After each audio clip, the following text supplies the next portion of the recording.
On this episode, we discuss Cat Person. Not to be confused with Cat People, which is multiple cat persons, or Hat Person, the story of Jamiroquai. I don't get that. I love Hallie's look. You know, because the guy in Jamiroquai's got that big hat. In that, hat. You know. Yeah. Oh, Hat People. Yeah. Hat People. Yeah. Yeah. It'll make more sense when you hear it later, when you listen to it on the podcast. Yeah. All right.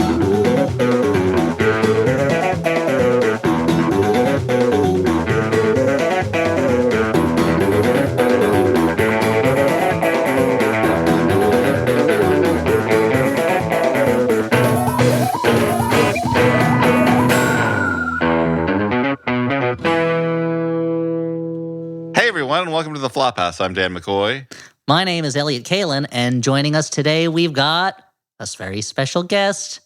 Hi, it's Hallie Haglund. That's right. The star of the show is here. Stuart is not. Apparently, he had better things to do, and Hallie did not have better things to do. Empty schedule Haglund, Wow. So they call her. That's not. Wow. She's doing If you knew the backbends I've had to do to make this work into my schedule. She's doing us a real favor. Actually, I should say she's doing us a real favor, and both of these two folks are doing me a real favor for reasons that may come up later in the episode. I had to travel abruptly, and so Hallie and Dan are recording at night on a Sunday night. Hallie had to rush to watch this movie during her family time, I assume, and they're really doing me a favor. Hallie So got thank you. to rush to watch this movie during her family time. Sorry, you got to take care of the kids. It's got to be done, folks. I got Sorry. important movie business. Now, Hallie, are you excited I call to be my back? husband folks. Sorry. Because you don't know his name. Yeah. So, Hallie, are you excited Are you excited to be taking the reins as not a fourth co-host, but one of three, one of the three Flopsketeers? I've done this before, Elliot. It's your first time stepping up to the plate. It Let's has see what happens. Reaching the majors. It's been a long. It hasn't been that long. I just been replacing you, so you don't remember. Yeah. Yeah, I don't know any true. of that. I wasn't there, so I don't know if it happened. No, but so it has been Elliot a while. doesn't listen to any episode he's not on. Usually, in the early days, we would have, we were bad about scheduling ourselves until the last minute, and then we would often have a third person replacement. In this case, it's been a while since we've had one of us duck out, but Stuart is off, chasing kangaroos and kissing wallabies, I guess. That's what they do. He's busy. Yep. And Hallie, I think last time I think you filled in for me like when I had children and things like that. So it's since I've been in LA. I think so it was not anything as exciting as going to Australia. So I guess maybe that's why I blocked it out of my mind. Yeah. Yeah, not as exciting. Yeah. Your I'm second happy child. to be here. I hear. Isn't there a thing about how koalas have like chlamydia or something?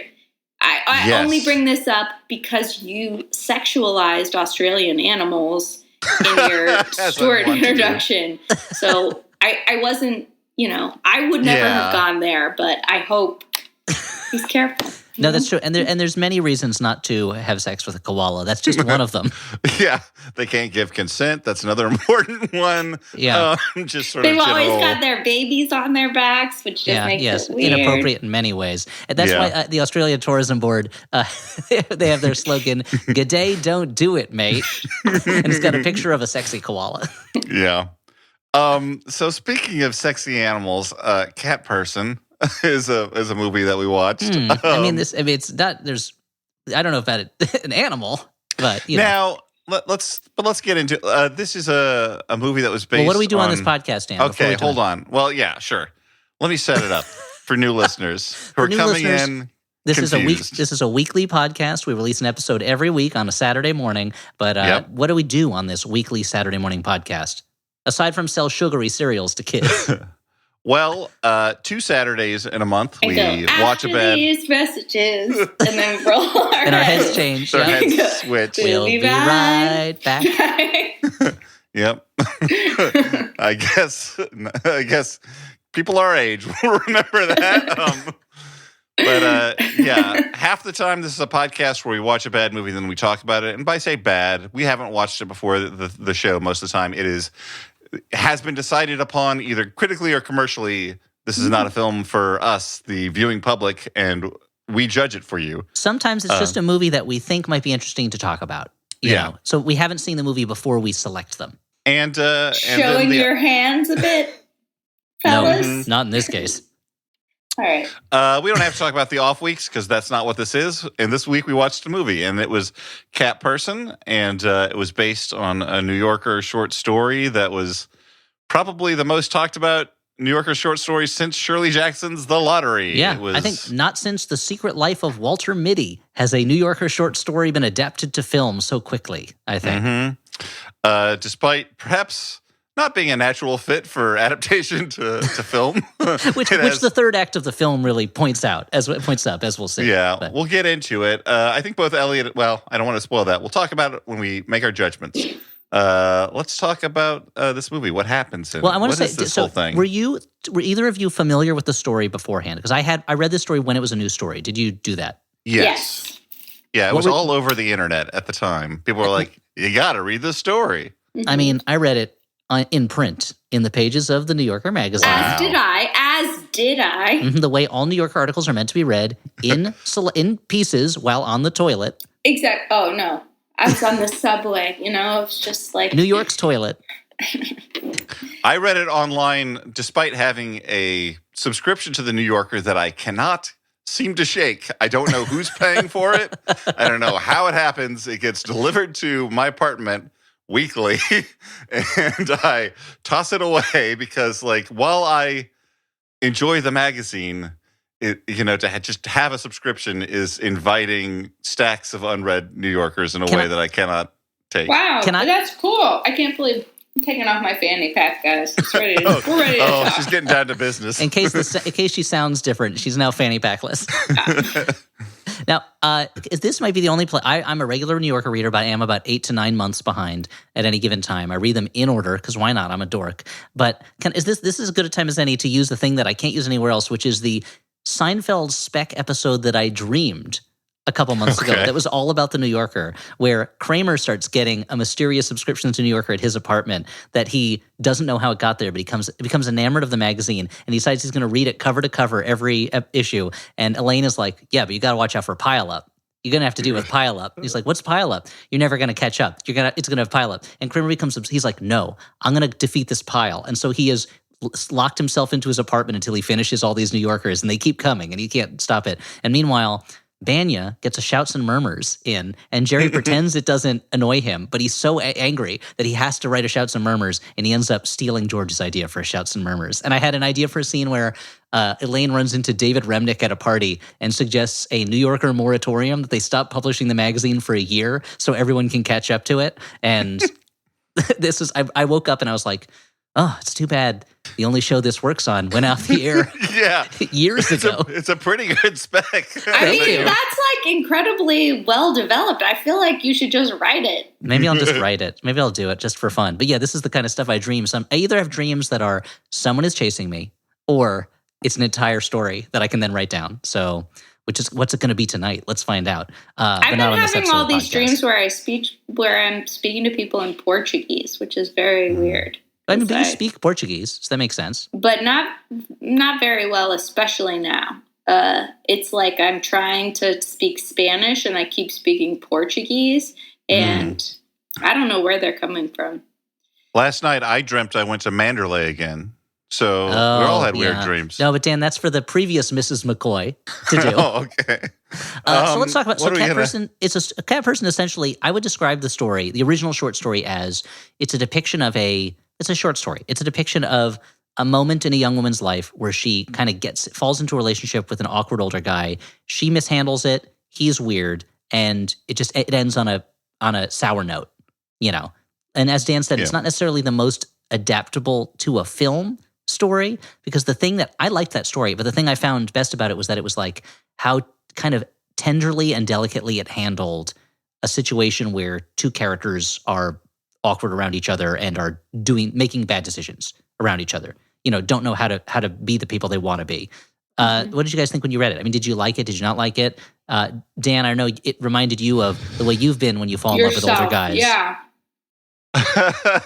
I mean, it is reminiscent. I mean, I think that any guy who reads it, any woman who reads it is like probably like, oh, this reminds me of bad things that happened to me. And any guy who reads it is like, shit, did I act like this at some point? I mean, like the thing about the story is he doesn't sort of reveal it. Like he's weird, and you understand why his feelings are hurt, but he doesn't reveal himself as like sort of bad until the end, which is kind of literally the punchline of the story, in that it punches you in the stomach, where he reveals that he can only deal with his like sadness over this relationship by lashing out and calling her a whore.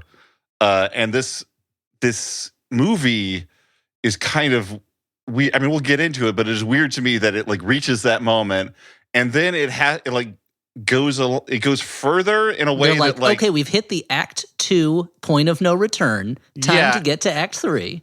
And they feel like they need to sort of like reset the ambiguity about it in a way that then leads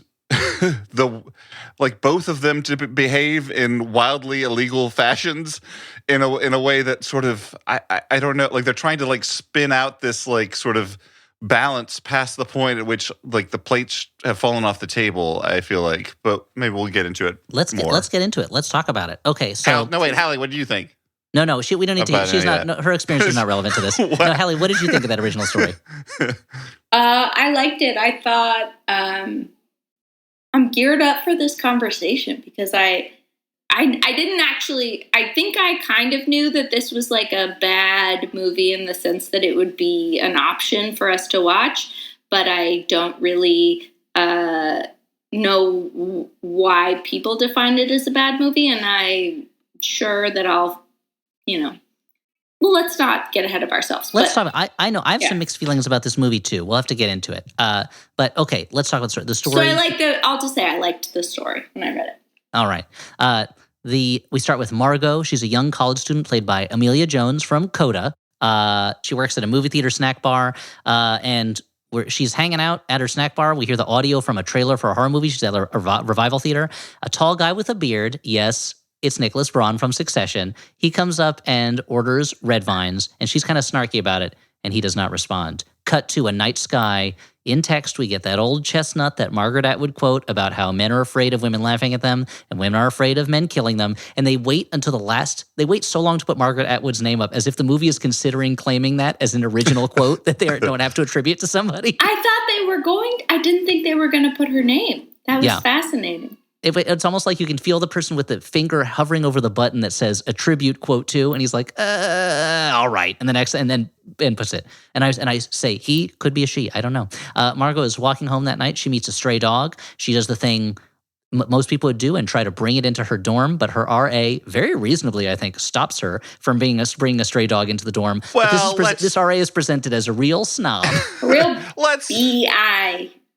Make it CH. Exactly clear that in this case she's doing it because it's going to storm outside, and like she just has like a soft heart for like she's not going to keep this dog forever. She's just like, and this dog seems very gentle. It doesn't seem like it's going to cause a lot of trouble. I think this is your general anti-animal sentiment. I'm not anti-animals. I think when you're living in a place like a dorm, which is a communal setting, it would be different if it was an apartment building. Yeah, and I think she's a hero for bringing this dog in from a storm. But in a communal place where you don't know if people are allergic to those animals, you don't know if this animal's going to run around peeing and pooping all over the place, that's for the students to do, to pee and poop all over the place. That's not for the dogs to do. Maybe this dog is really smart. That's called college. Maybe this is kind of like a Goodwill Hunting dog, and the dog's going to turn out to be a super genius, make all the other students feel bad, ruin the grade curve. We don't know that.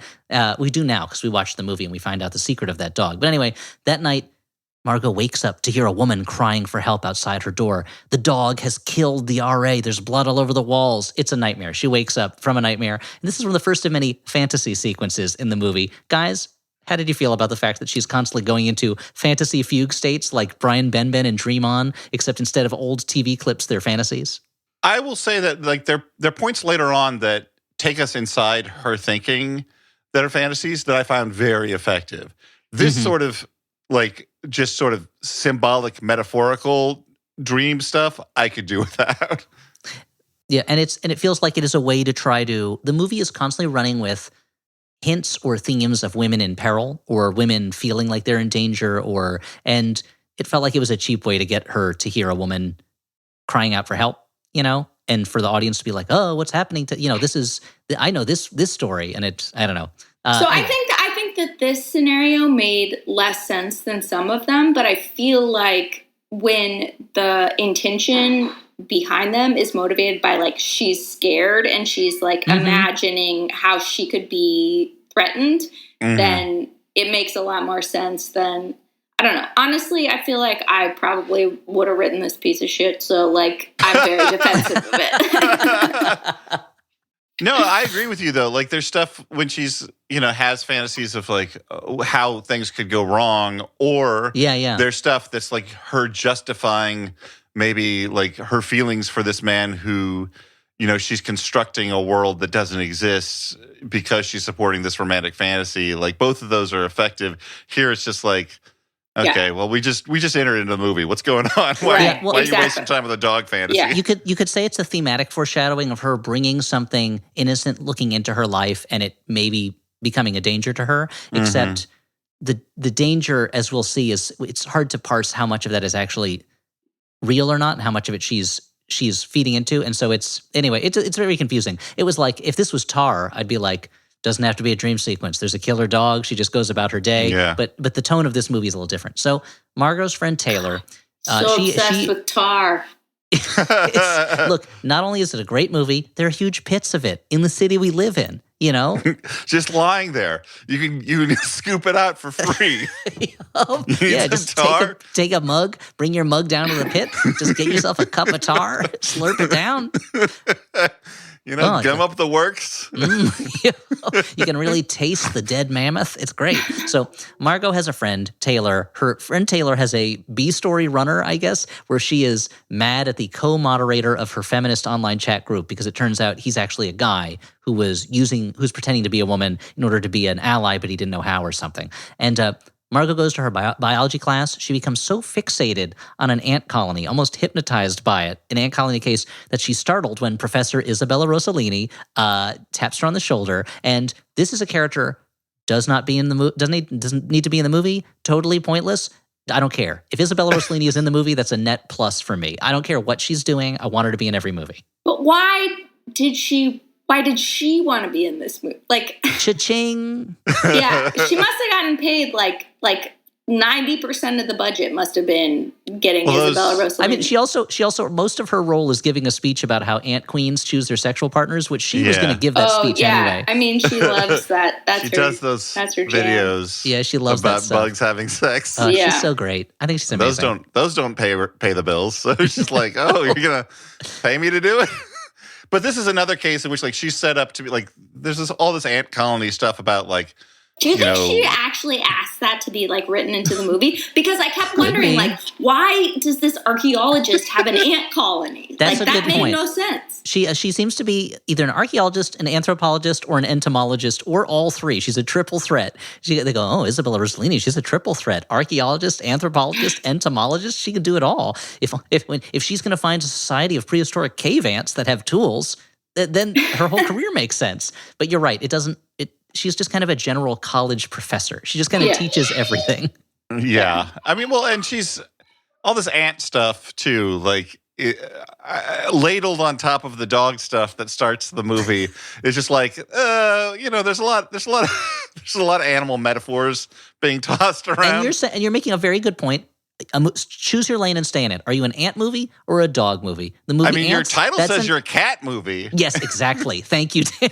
It's so confusing. This kind of we don't have to choose what kind of movie we are with, what kind of animal we deal with. This is the problem with Hollywood today. Thank you, Dan, for finally putting a name to it.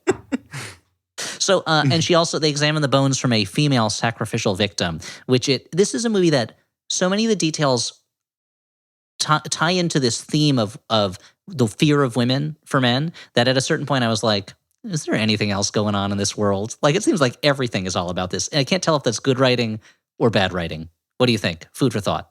I mean, okay, so here's my thought. I thought, like, I'm curious because I kept being like, oh, like, I'm wondering if this film was like more on the nose than most films, or if it's like this makes you guys more uncomfortable. And so it's like just as on the nose as most films, but it's like, stop hitting with us over the head. Like, women are afraid of men. And I'm like, yeah, we are, guys. I mean, that's completely possible, because my reaction to the cat person story was like, oh, this is good. I'm not sure why it's setting the world on fire. And I think that's because I am not on that side of it. So like, it doesn't speak to me in the same way, so I could just not be a good audience for either the story or the movie. But the movie does seem a lot more muddled in what it's doing. And maybe we'll get into that as we go along. So that night at the theater, Red Vine's guy, we learned his name is Robert, comes back. He's snarky back to her, and she fantasizes about going into the theater and sitting next to him. But she doesn't really. She just kind of looks at him. And after the movie, he tells her to give her his number. And she does, even though in the moment she's like, why am I doing this? And there's a montage of them texting back and forth with each other for days. It's lots of banter over text. It's so fun. They just love it. Taylor is like, stop texting so much. Don't get involved with him. But they're interrupted by their musical theater friends coming in to promote their production of Into the Woods, and they start singing Into the Woods. Yeah, here you go, Elliot. This is something that has nothing to do with the theme of the movie. Just a little bit of Into the Woods. This has nothing to do with the theme of young women maturing through their encounter with older possible predators. Yeah, sure. And it was one of those things where I was like, you know what? This movie is really tapping into the frustration I felt going to a college that had a musical theater program where the musical theater students were constantly bursting into the songs from Into the Woods. So, and Rent. At the time, it was a lot of Rent, but also Into the Woods. Okay. So it was one of the things where I was like, is this good or is it bad? Or is it just that it's reminding me of a thing I don't like that I experienced? Elliot, I'd like to point out that in literally the previous episode, you burst into the song, the title song from Into the Woods. Yeah, but I did it in a fun way. Yeah, I guess you also got the lyrics a little bit wrong, so you proved your bona fides as not a theater nerd. Yeah, there you go. I think it was something like, into the woods, we're going into those woods. Hey, check out the woods, we're going into them, into those woods. You just forgot that they also go out of the woods before they go home before dark. That's right. They do into the woods and out of the woods and home before. That's right. Also, that's true. What about the ones who live in the woods? Like the sloths. There's not a lot known about them. Science still has to do a little work. Unfortunately, Professor Isabella Rossellini has not done that work yet in her multifaceted career. She's working from smallest to biggest. She's like the Renfield of scientists. Yeah. So one night, Robert brings some snacks to Margot at the science lab because she says she's so hungry I guess she has, I don't know if she's studying or if she has a job as a lab assistant. I guess she's like very unclear. Another unclear, just like, we'll put you close to Isabella Rossellini. Yeah, and they kind of talk awkwardly once he gets there. And Aunt bites Margot, and Robert smashes it really loudly. And she's kind of scared, but she shows him the storage room where the sacrificial bones are. No, she doesn't show him. He just goes in. Oh, that's right. He just walks in. And then he says, "What's this?" Making her go in and look at what it is, because she doesn't know. Now, let me say one thing. Going into a door and saying, "What's this?" doesn't make you a creep. Unless Jack Skellington is a creep. Checkmate, Hallie. Went into a door, said, "What's this?" Everybody loved it. Yep. Years later, they're still selling stuff at Hot Topic commemorating the time that he went into a door and said, "What's this?" And said, "What's this?" Now, what he did with that information, I don't totally approve of. Yeah. I don't totally approve of stealing Christmas and kidnapping Santa Claus. Yeah. And I don't know, did the lady who lost her arm really come out on top in that? What's her name again? The doll lady? Sally. I mean, exactly. She could sew it back on though. She's a doll lady. She shouldn't have to, Dan. She shouldn't have to. No, I'm not referring to the arm. I'm referring to she just transferred her, allegiance from the professor, mad scientist, to Jack Skellington, who never seemed particularly interested in her. It's true. He was not a good romantic interest. No, but until at the very end, I mean, he still calls her a friend, but still. Yeah. He's more taken up by his new Christmas hobby than he is any interest in. Ladies, if your man is more interested in stealing Christmas than in you, kick him to the curb. He is not the man for you. Yeah. Find a Once man who the looks at you. Santa, always the Santa. Mhm. Find a man who looks at you the way Jack Skellington looks at Christmas. That's what I'm saying, ladies. Someone man wants to wants to unlock all your riddles. Anyway, so that's right. He just wanders into the room. Thank you for correcting me. And she goes in after him, and the door closes and locks. And she suspects him of closing the door to get her in there with him. She fantasizes that he attacks her, and she starts to panic. And he slams the door open so hard that it smashes the ant case, killing the ant colony. Professor Isabella Rossellini is as shattered as the ant case. We don't see her again for the rest of the movie, I think. I think she comes in a montage. She's dead. And that night, she decided to join her aunts in the God Hill. So Robert walks her to her dorm, and she says, "I'm leaving for break, but I want you to keep texting me." And he kisses her on the forehead. And then there's another lots of texting back and forth montage. She takes the train home to her cartoonishly kind of type A wealthy family, and they're all curious about Robert. And her mom, Hope Davis, who, yes, I used to see on the subway all the time, tells her that finding a man means accepting discomfort, and bullies her into performing a sexy duet of "My Heart Belongs to Daddy" at her stepdad's 60th birthday. This is one of the strangest moments. Definitely. Like, what? Yeah, and what's especially bad is, I mean, it's all awkward. It's supposed to be awkward. It's not supposed. You're not supposed to be like, yeah, that was a great performance. I loved it. It's not Singing in the Rain where the songs are enjoyable to the audience. But that the audience at his party is like hooting and hollering and catcalling. Like the whole thing is so uncomfortable. It's supposed to be, but still. Yeah, it's effective. It's a little confusing to me because Because she seems very sexy, right? yeah, that's what's confusing.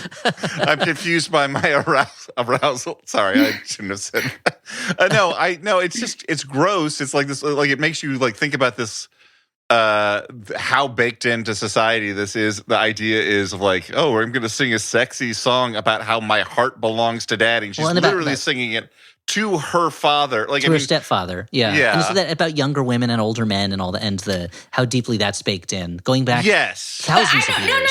No, because this is where I want to put my foot down, because I do feel like actually this like taps into like a lot of really uncomfortable young women's experiences, but like this seemed insane.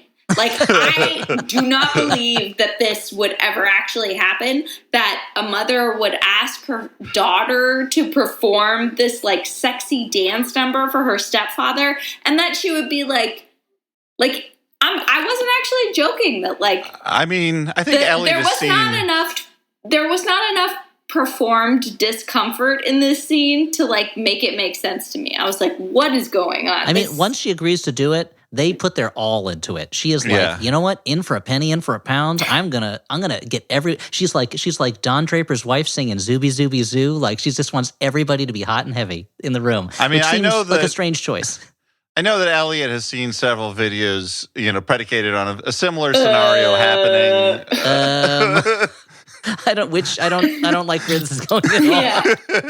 I don't want to know. No, not a fan. No, thank you. Anyway, so I'm not even sure I don't even want to know exactly what kind of videos you're pointing to. But I'm implying things about your consumption of pornography. It's fine. Don't worry about it. Dan, the only porn I care about is when Sonic and Knuckles are having a baby together. Because that's about the relationship they have and about how they're going to care for that child. Yes. And it's an emotionally committed thing that you can put yourself in. You can project yourself into Sonic. You can project yourself into Knuckles. Thank you. You can feel cared for. It's safe. Dan, the largest erogenous zone is the human heart. Yeah. Oh, no, wait. Actually, it's... don't touch it, though. Like, don't crack it open and try and, like... Yeah, don't try to give someone a heart job. That's not okay. Yeah. No. Bad idea. The only heart job you should get is handing out Valentines. Consensually to people who have ordered the Valentines ahead of time. Or delivering heart transplants if you were like the helicopter driver. But don't let a dog eat that heart. Oh, no, that's a bad move. Don't let it. You shouldn't have a dog in your helicopter anyway, let alone an organ transport helicopter. Yeah. So after the party, she hangs out with her ex-boyfriend her high school boyfriend, who reveals that he's actually asexual now. And that seems to kind of rile something up in her. And she texts Robert a sexy picture of herself in a nightie. And when he doesn't respond right away, she gets nervous and texts him that she sent it as a mistake. So weird that you use the word nightie. I don't know. What would you describe it as? A nightgown? Yeah, but like that. I was just trying to say time. She was wearing a nightie and panties, you guys. He wants to say it in a cute way. Yeah, it's not just a nightgown, it's a nightie. Yeah. Because she was wishing him a nighty night. Yeah. Specifically a nighty night Bugs, the only Bugs Bunny cartoon ever to win an Academy Award for some reason. Hallie's covering her face in dismay. Oh, we haven't even gotten yet. There's a moment in this movie that's coming up very soon. We're going to get to very soon, where I feel like this movie was really speaking for Hallie, and we'll get to that. Can I stop for a moment and say like one thing that I like about this movie? Because like this movie is an interesting one because it's I'll tip my hand a little bit. Like it's not so much that I think that this movie is bad.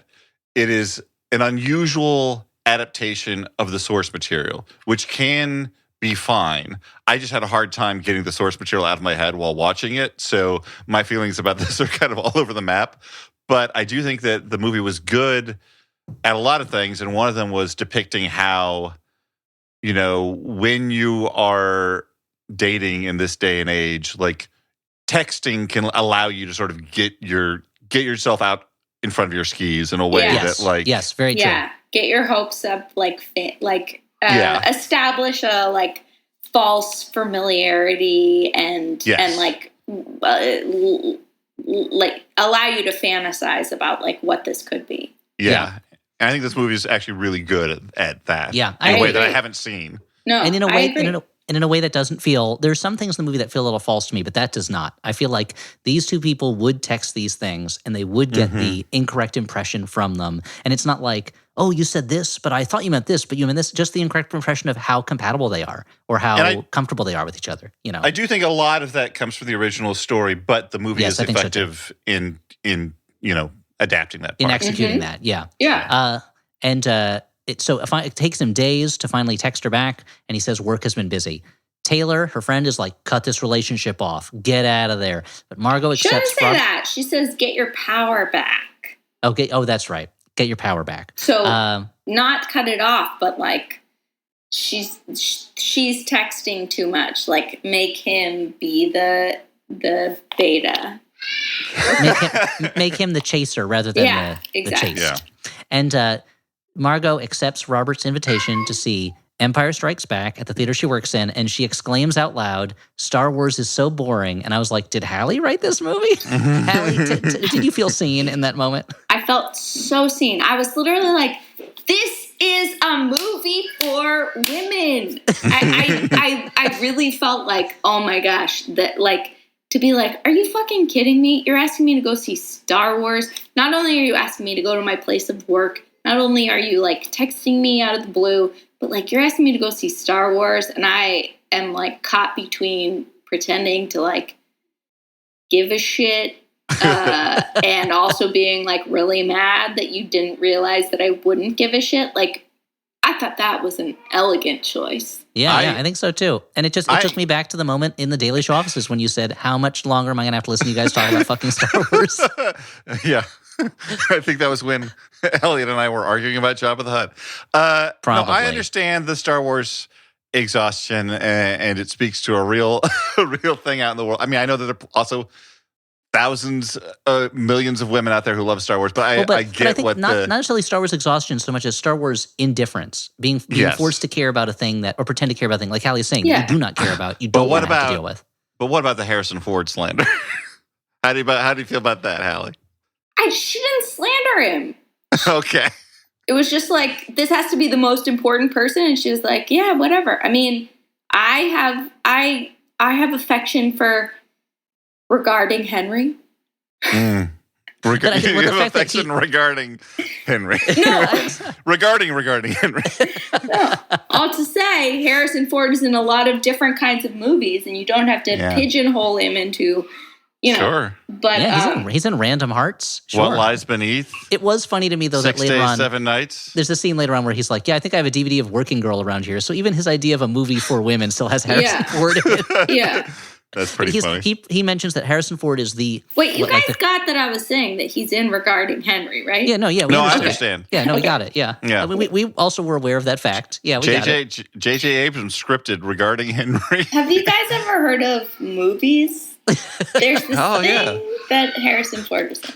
I mean, what you just said, Hallie, I feel like it's the subtext of so many scenes in this movie is men saying to women, have you heard of movies? And what they're really saying is, let me explain to you about the movie I think is a movie. And I don't care what you think. Robert's constantly being like, oh, you probably just like subtitled foreign movies about, Rwanda or whatever. And it's like those, in his mind, those are the two types of movies. Empire Strikes Back and a subtitled movie that's super artsy about depressing things. But also the movie she said she watched the most was Spirited Away. And it's like, all right, that's pretty fucking nerdy, nerdy. Like, yes, that was a movie when... That was a moment when she was like, well, Spirited Away, and he's like, oh, yeah, I've heard of the director, but I haven't seen it. I'm familiar with the director. And it's like, he definitely saw that movie. He's definitely seen Miyazaki movies. There's no way he hasn't seen those. But he says, he's like, Harrison Ford is objectively the coolest guy, like the epitome of cool or something. And it's like, that I like that as a moment of, he's so mature that his idea of what the coolest guy is essentially like a fictional pirate.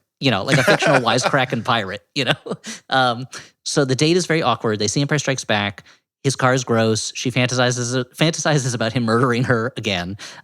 In the movie, she keeps, maybe it's not a fantasizing. Maybe it's she is catastrophizing. I don't know. In the movie, she keeps talking during the movie and he just wants to watch the movie and is like very non-committal. And I've definitely been that guy where a woman has watched a movie with me and started talking and I've been like, yeah, but we're watching a movie. Like, let's talk after the movie. I've definitely been that kind of awkward. This is the point at which a movie that you've seen like that many times that you're on a first date with. It's like no, that's not the case. If it's in this case, it's been a movie I either haven't seen or a movie I haven't seen in a long time. If it's a movie like if I'm never going to be on a date with another woman again because my heart belongs to my wife. But if I was on a date with someone, we were watching Taking a Pelham 1, 2, 3. Yeah, we talked through that whole thing. I've seen that movie like 40 times. There you go. I mean, I understand. Like, I understand the movie wants me to like look at him as an asshole in this scene and sympathize with her, which I totally would if they were watching it at home. But in this scene, I'm like, yeah, shut up. You're in a fucking movie theater. Stop whispering through the whole thing. I guess I'm defensive because I feel like she was already forced she was not forced. No.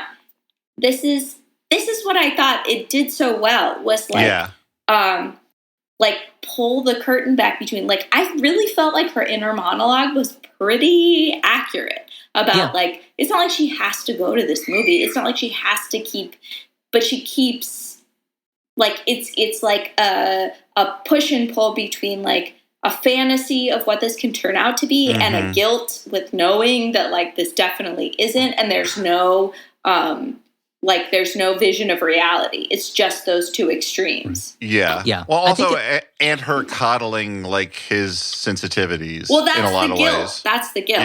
Yeah. And I think it's there's something about, I think you're right that, like, her inner thinking is so clear, but I wish the movie didn't have her, like, saying it all the time. I wish the movie would trust the audience to, like, feel those. I feel like the short story trusts the audience to feel and understand those feelings without stating them outright, and the movie kind of doesn't trust the audience. But anyway, they go out for a drink, but she gets carded and she reveals she's only 20 and she starts to cry and feels dumb about it. And he kisses her ridiculously badly, just a very clumsy kisser. That was so funny. You guys didn't think that was very funny? No, that kiss I thought was very funny because it's like he's never even seen a kiss before. Like he doesn't know what he's doing. And I'll tell you that guy I have not been. When I started kissing, I knew what I was doing. Oh, okay, yeah. Come on. All right. Because I took a class in it. Is that what Danielle told you? Yeah, I mean, I guess so. You're the best kissing I've ever kissed. Are you in the band Kiss? Because you're so good at it. So they go to a second bar where Taylor is talking to her over the phone in the bathroom. Because ladies always have to go to the bathroom in groups. Even if they're not with each other, they call each other on the phone. But anyway, and Taylor is like, don't go back to his house. End this date. But Margot is like, but if I have sex with him, he'd be so grateful because he's such a dork. And she decides to go home with him. No, but okay. No, but I think that like misframes it a little bit because I think we're supposed to draw context from the fact that like she's just been told the person she lost her virginity to, the like basically only serious relationship we know in her life is asexual, was just telling her like, it's not that I was disgusted having sex with you. I'm just disgusted about sex in general. And she is like, I think it's not just like, oh, he would feel like so grateful, so I should do it. It's also like, I think she wants to feel desired. Yeah, I think that's true too. I think those are two sides of the same coin. I don't think they're necessarily different things. And she has a moment where the bathroom she's in, the wallpaper is just like lots of turn of the century women's faces, and she kisses one before she walks out. And I really liked that. That was the kind of small little moment that I thought the movie could have used more of. And one of them looked exactly like Michael Jackson, right? I didn't notice that. That one I didn't see, I have to admit. All right, well, go back. I didn't see that. Maybe I wasn't watching it on a big enough screen. But they go home. He challenges her to name an Indiana Jones movie, which again is that felt very real to me. And she imagines briefly that there's a torture chamber there. She's scared, but also, like you're saying, Hallie, I think you're right. She wants to be desired. She likes that feeling. But once she gets into his super nerdy bedroom, it's not like okay, but you're putting it like she likes that feeling. It's like she is vulnerable to that specifically in that moment. Mm-hmm. It's not just like women like to. I mean, women. No, but I'm not saying that. I'm saying just in this moment. I agree with you. I don't think it's. I'm not saying since Eve. She has, as with all women since Eve, they have, they've longed to be. I'm not saying that. Let's not bring up fictional characters. Dan, define this fictional character. Fictional. Hello. No, actually. I'm being provocative to get clicks. Elliot brought up Eve, and you'll never guess what Dan said next. So they get into his nerdy bedroom, and she has a conversation with herself. She's talking to herself across the room, in which they are like, "What the hell are you doing here? Why are you doing this? You could leave at any moment. You could say no right now." And they're having this conversation while she's allowing Robert to have this kind of clumsy, ignorant sex with her. Someone who has minimal to no experience with an actual other human person, it seems like, and is doing what he thinks he's supposed to be doing based on the pornography he's seen. And yes, Hallie. Hallie Haglund, the Flophouse. Yeah. I just want to say really quickly, you said his nerdy bedroom. Yes. And I think that he has a DVD of Minority Report laying out on a cabinet. But that's not what like is offensive to this. And it was so like I literally had flashbacks to like any experience in my life where I was young and in that situation. And it's not just like, oh, there's like the Minority Report DVD. It's that there's like a half-drunk Slurpee and that's pretty gross. 3 beer cans. And like you own this home and it's like not exactly a mess, but it's like if I lived alone, I would never leave my home like this. Like there's something like very immature about the way he takes care of his space. Yes. It's not just nerdy. It's like you're right. That's true. Yeah. Flashback to college-age Dan, who was not aware of how often he should wash his sheets. I mean, look, I'm being forthright. I'm being honest. Like, there are certain things that like I should have known, didn't really like sink in, like didn't like know how to take care of myself in those ways. No, I was similar. Too lazy to learn, and it was only later in life. I definitely had at least one time where women came back to my apartment and were like, "This place is a mess." Like we're very open, saying the things that Margot does not say. They're like, "This is a mess. You need to not leave papers all over the floor and things like that." And it wasn't like food all over, but I'd have like papers and books all over the place, and every surface chicken bones covering everything. Well, yeah, that's because I lived in the Texas Chainsaw Massacre house. That was Leatherface's stuff. That wasn't mine. Oh, I thought you were the girl from Girl Interrupted who keeps all the chicken carcasses underneath her bed. Gross. Different references. Okay. Yeah. Go ahead. Anyway, I feel like when you're a young man, often every open surface becomes a place to put a thing. So I get that. That's true. And when you walk into that room, you're like, this is horrible. Like you live in a sty, And you're right, this house is not so dirty that it's not like a serial killer's pit, but it does show someone who does not show care in what he's doing in the home that he lives in, especially when he thinks he might be bringing someone home with him. I think you're right. It's just like a very textbook, recognizable, like immature even when like at their kitchen. Oh, yeah, go ahead. Yeah, well, it's like there's all those pictures that go around online where it's like some guy's like, I got my perfect apartment set up, and they have like a mattress on the floor without even a box spring. There's a big video game chair and a huge TV, and that's their entire apartment. That's all the furnishings, and you're like, oh, okay, like this is, I guess, this is what young guys do. Yeah, sure. Well, and this is another place too where I thought the movie was very effective and discomforting in the sense that like they're having two different experiences in a way that like you can totally understand why he thinks everything's okay. Like you're not like mad at him for it, but like she's having this whole other thing going on, and you're like, shit, man. Like it makes you just like worry about life and be like, like it shows you the importance of like constant active consent, because she is totally like, she's going through a thing kind of just because she sort of like decided maybe earlier that she wanted to, and now she doesn't know what she wants. And on top of that, the total obliviousness on his part, that he is not recognizing anything that's going on with her. He's living out a fantasy that he assumes is reality and is not. Is the same for her, and like. And this is also fueled by her fantasy earlier on, where like one of the more effective things seeing inside of her brain, I think, is how there's 4 different people that each represent one part of her brain. There's the slob, there's the nerd, there's I don't remember the other parts. Lady. The jock, yeah, sure. No, but she has this fantasy earlier on where like she's imagining him at his therapist talking about her and casting everything in a much more romantic way. And like, even in a way where she's like not necessarily wrong about things. Like she's like, oh, he wanted to share this movie with me because it was important to him and it was romantic to him, and she's not wrong about that, but she's also making all these kind of pre-excuses for him. Right. And it's a very effective thing, I thought. So eventually, she has this experience. It's very unpleasant. She regrets the whole thing instantly.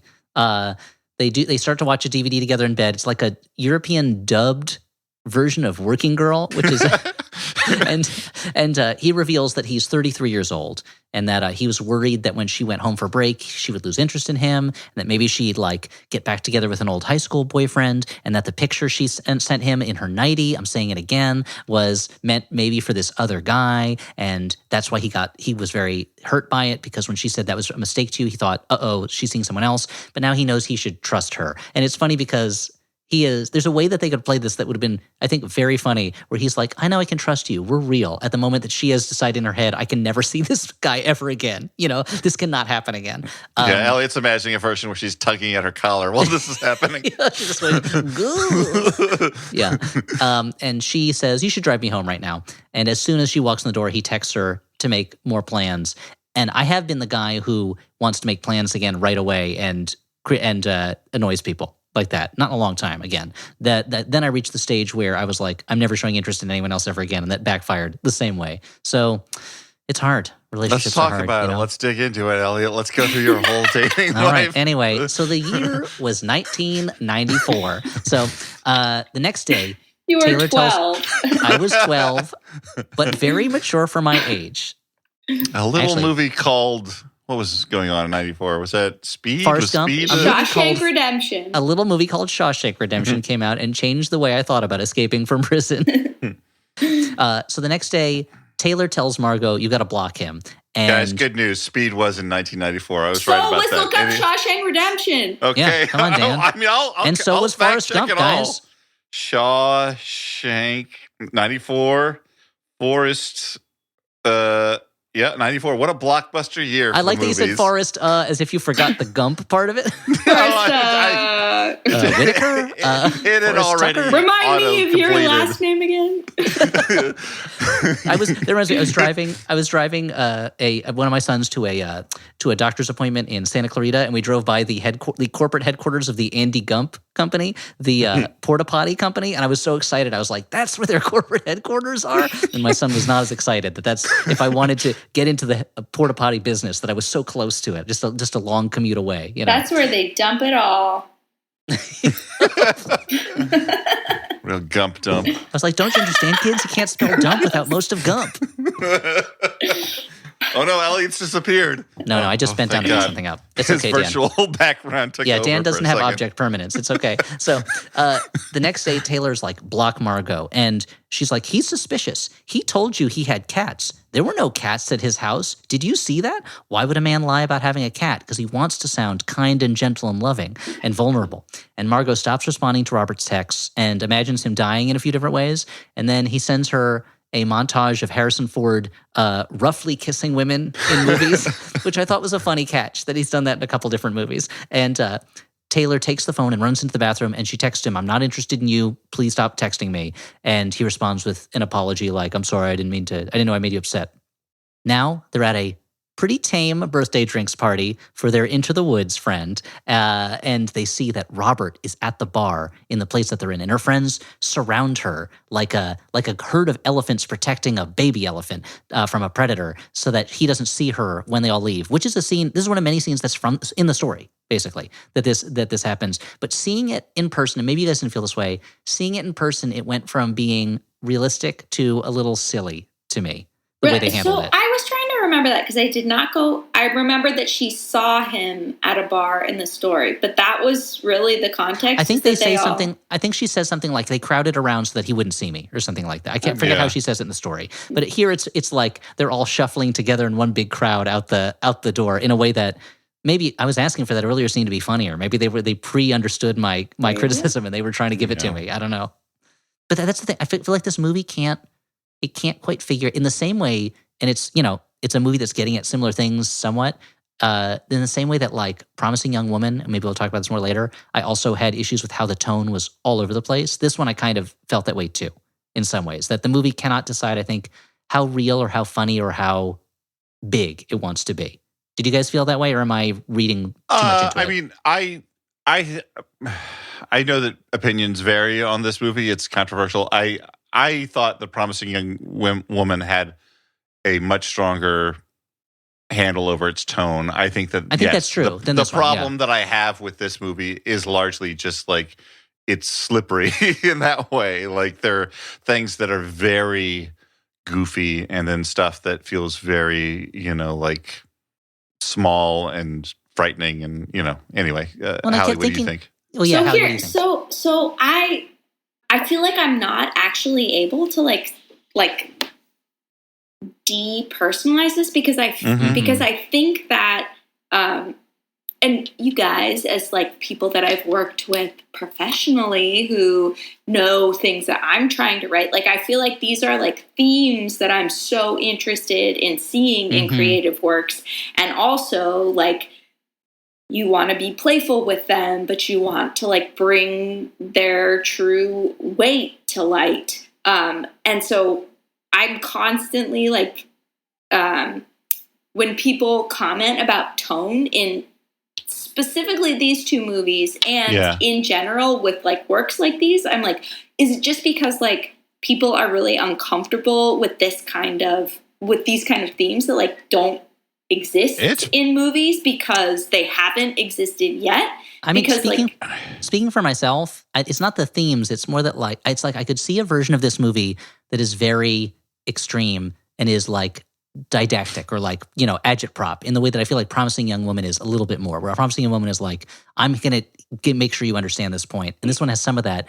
Or I could see a version of this that's like really feels really real and like kind of beautiful in how awkward and uncomfortable the characters are in what's going on with them. And this one okay, so like look at like Woody Allen. He's between all of that. Like it's neither, it's like real themes that people in relationships, like let's cancel it, whatever. But like real themes that like people in relationships can relate to, but also totally silly and like absurd. And so is it just that like it's more from the woman's point of view, which like doesn't happen a ton, that is what makes like viewers feel uncomfortable with it? I mean, I'm willing to. I'm not. Go ahead. No. I don't think you're indicting. I'm kind of willing to go with you on that because like I generally think that if the movie entertains and if the movie has like something to say and is communicating it to me, I am less of a tone policeman than like I think a lot of people who critique movies. Like I like a movie where the tone is kind of all over the place because I think that's truer to life. I mean, this one, it might be that like some of it makes me uncomfortable I don't know how to respond to it. I think with me, it's more like the parts that are uncomfortable, I kind of wanted to be more uncomfortable. And it felt like there was one of the issues I had with it was the soundtrack is nonstop. There's constantly pop songs on the soundtrack kind of underlining what's being done. And it was like, I want to see, and one of the things that did it for me in a good way in terms of the tone in that scene where they're in bed together and she's having the conversation with herself is that the music that's playing is music that he put on. And so it's part of the scene rather than the movie kind of like nudging me in the ribs about what's going on. There were a number of different scenes where I was like, I want to see this. This is going to be more uncomfortable and more powerful to me if the movie feels a little bit more real. So it feels a little bit less like it's trying to soften what's going on by putting a soundtrack on that's kind of ironic, or trying to. There's a moment coming up where she's walking at night and she puts on her headphones and she's listening to this Britney Spears song that I had not heard before, but which is all about Britney Spears, like it's Britney, bitch. You haven't heard that? Are you really that surprised that I hadn't heard that song? Come on, people have swag that says "It's Britney, bitch." That they wear. Okay, go. I thought that was just what people were saying about her. I didn't know it was a song. Anyway, but in that moment when she's listening to that song and she's feeling something listening to that song, I was like, this is a really powerful scene for me. This is really good because a song that she likes, that's why it's on her playlist. She's now something about it. It is underlining the moment of fear and paranoia that she's in and the trepidation she's feeling. And I kind of wanted more stuff like that. And when you're saying like, what's the difference between this movie doing it and like Woody Allen doing it, aside, as like you said, setting aside of Woody Allen stuff, is that Woody Allen, not always, but for the most part, in a movie like Annie Hall, is just better at it. Like the jokes are funnier and the affecting moments feel more real in that one particular movie. Fair enough. I'm not comparing this to. These are complicated Why not? comparisons. Compare it to any movie. But I will say, I'm not willing to be like, this is the female Annie Hall. But I will say, now who's this character? I like I like this character, and who's like, this should call this like a Manny Hall because it's from a lady's point of view talking about a man. But I think that like what's bumping you about this is like reiterating the theme of what she's struggling with, which is just like, I feel like my job is to like make this guy comfortable, and like I'm not the star of this. Like, I say as my husband brings me a martini. I could tell that was what was happening just off screen. I saw that look of like, maybe I texted for this. Who knows? No, I didn't. He just brought it. Oh, that's very nice. I'm blessed. Ladies, get yourself a man who brings you a martini in the middle of your podcast Seriously. and looks at you the way Jack Skellington looks at Christmas. No, but the point is that like, I think that like a big part of this is that like her self-consciousness and women's self-consciousness, or I won't speak for all women, but the part that I identified with is that like, it's really my responsibility to make this guy have a good time.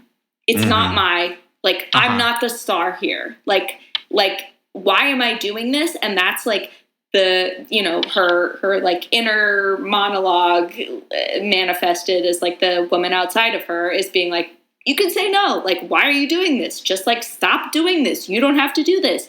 And she's like, but he's like here, and I gave him all these reasons why it would be upsetting to him. And it's like all about like his experience. Yeah. And so to be like, the music you're hearing is like backing up his experience, like makes sense.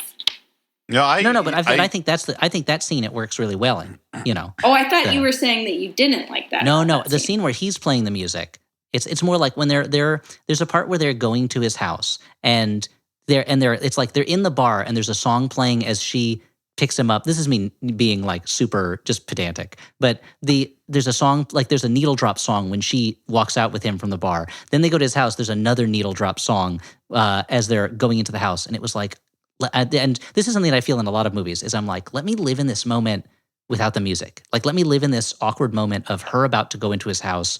He thinks one thing, she thinks another thing. They're in the same moment, but they're feeling different things. And there were times in the movie where I just want something that I think the short story did really well, which is it kind of told you what was happening without telling you how to feel about it. And I feel like the movie it's a very delicate thing to do and a hard thing to do. And I feel like the movie is not as successful with that. And maybe the problem is that I keep, like Dan mentioned earlier with him, like I keep comparing it in my head to the story. And maybe that's the issue. The more we talk about it, the more I kind of don't mind the movie being pushy, just in the sense that, like, I don't know, it was effective at making me feel uncomfortable and making me, like, evaluate how many times, like, things in my relationship have, like, I made them about me just because I'm used to, like, it being about me. And, you know, like, I wince at the stuff where he's like, let me share this piece of art or media with you, because, like, I do think that it's something that is, you know, mostly associated with men, but happens with nerds of all genders, where it's like, maybe we don't know how to express our emotions well, so we do it by forcing our stuff on other people, and to just, like, I don't know, to be forced to, like, sit in some of this. I don't know. Maybe I'm coming around to liking the movie a little bit more in retrospect. Dan, if this is about my birthday, when I made you listen to that Japanese song. I loved that song, by the way. Yeah, I sent you. Yeah, you made a little movie off of it. I made a little video. It was really good. Yeah. Anyway. Anyway, we'll keep talking about this. We should get through the rest of the plot of the movie. So, Margot, she gets a text from him saying, "I saw you at the bar. You're really pretty. I miss you." And she's instantly kind of paralyzed. And she and Taylor watch in horror as Robert keeps texting saying, "I don't know what I did wrong. I really think you should tell me what I did wrong. I don't understand. Was that guy you were with your boyfriend? Are you having sex with him right now? Is that what's going on?" And then finally he just says whore at the end. And this is where the original short story ends, you know. And it's rough. Like, it's a powerful end to that story. But the movie keeps going. And Margot now is very worried that at any moment Robert might come up to her, might surprise her, might be following her. She sees him getting into his car outside of the theater and reports this to a cop played by Liza Colon-Zayas from The Bear. And I was like, you should be in the kitchen. What are you doing? That's your place. You're succeeding there. You're excelling. And she's like, he didn't break any laws. I can't do anything about this. Okay, question in this moment. Did you guys think it was like a weird, I mean, it was clearly intentional, but, like, I was like, I could believe this a lot more if it was like a male cop, when they chose to make it a female cop, but maybe they didn't want to make it cliche by making it a male cop. I think maybe there's something there about, I think you're right. They didn't want to be cliche or too obvious. And there's something there about maybe her having internalized the things that people say. Yeah. Or, I don't know. Or just a cop message of, like, don't think that just because a cop is like you in some way that they're your ally. I know it's, you know, there's a lot going on there, I guess.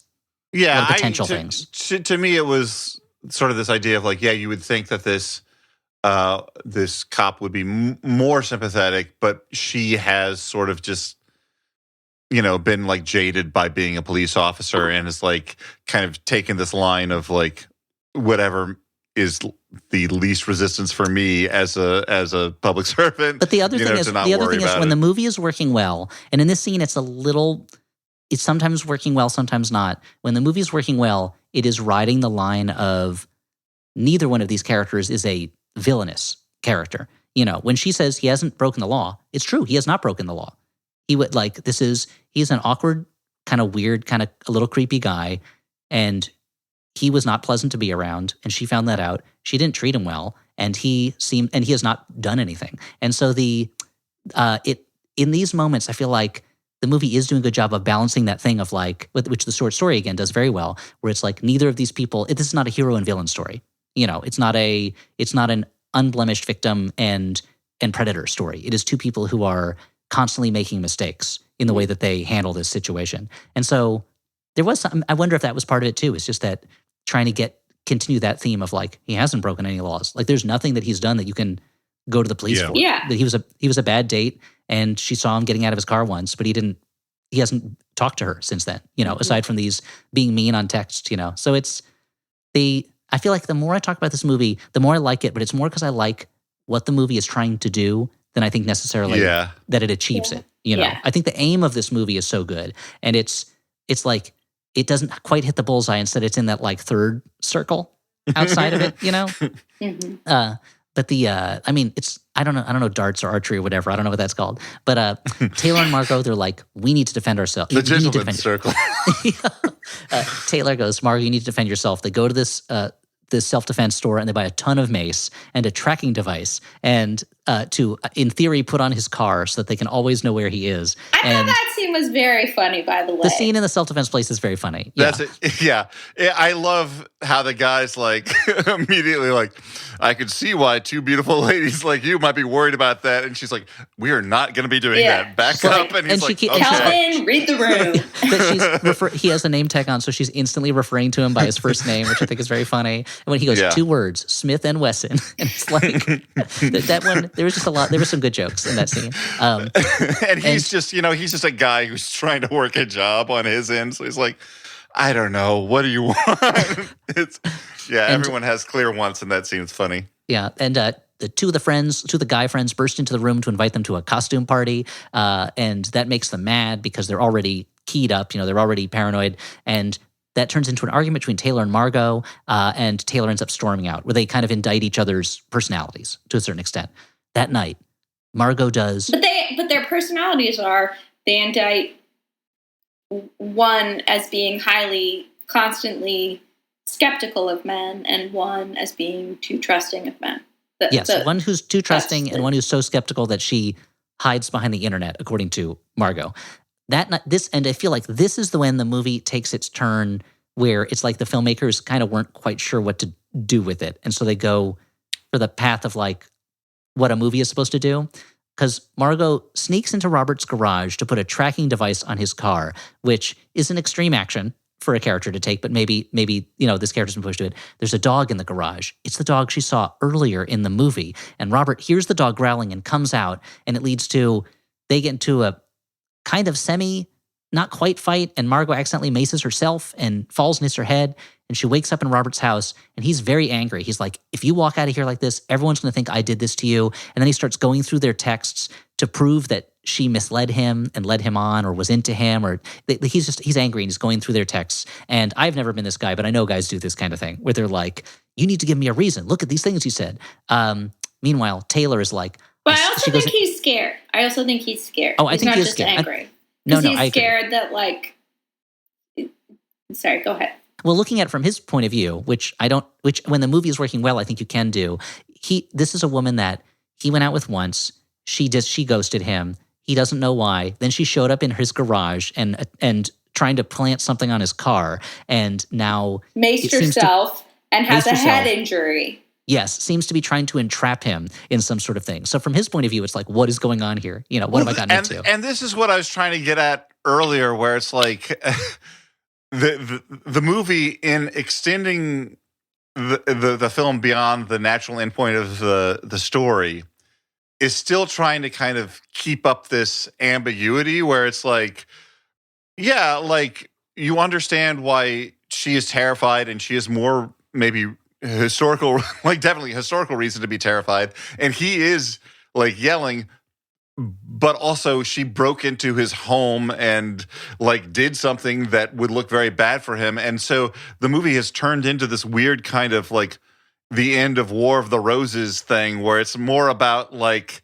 I don't know, like how the mistrust between the heterosexual cisgendered sexes is going to like tear everyone apart than it is kind of saying something more like grounded and real at that point. I don't know. Like it's I don't know how I feel about it. I'm kind of like impressed that the movie like took like a ballsy turn in adaptation, but it has gone so far away at this point too that it is I don't know, something to see. I agree. I don't know. How do you feel about it? I mean, well, I don't want to jump ahead, but I agree, and I want to come back to that. Okay. Elliot, go.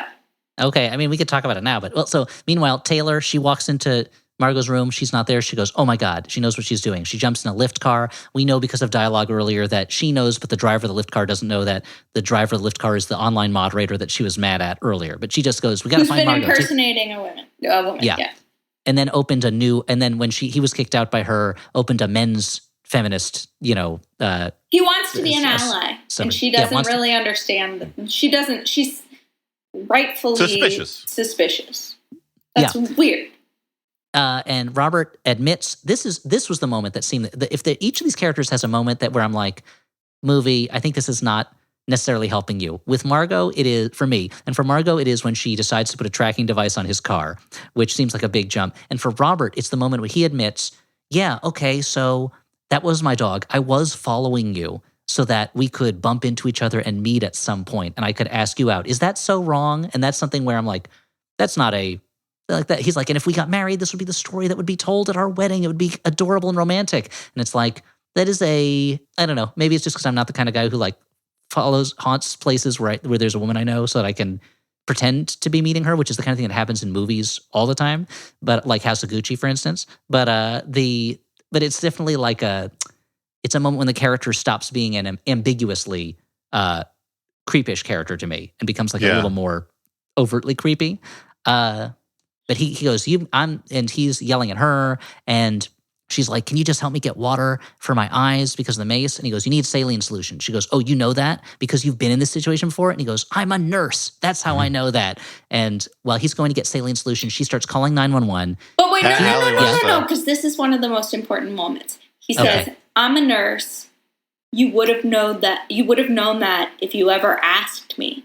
And I thought that was like a very illuminating moment of they're both caught up in their own fantasies. And as much as she's made him central to her fantasy, as much as he's been made like the main character in her fantasy, and she feels like that she has not actually like engaged getting to know this person.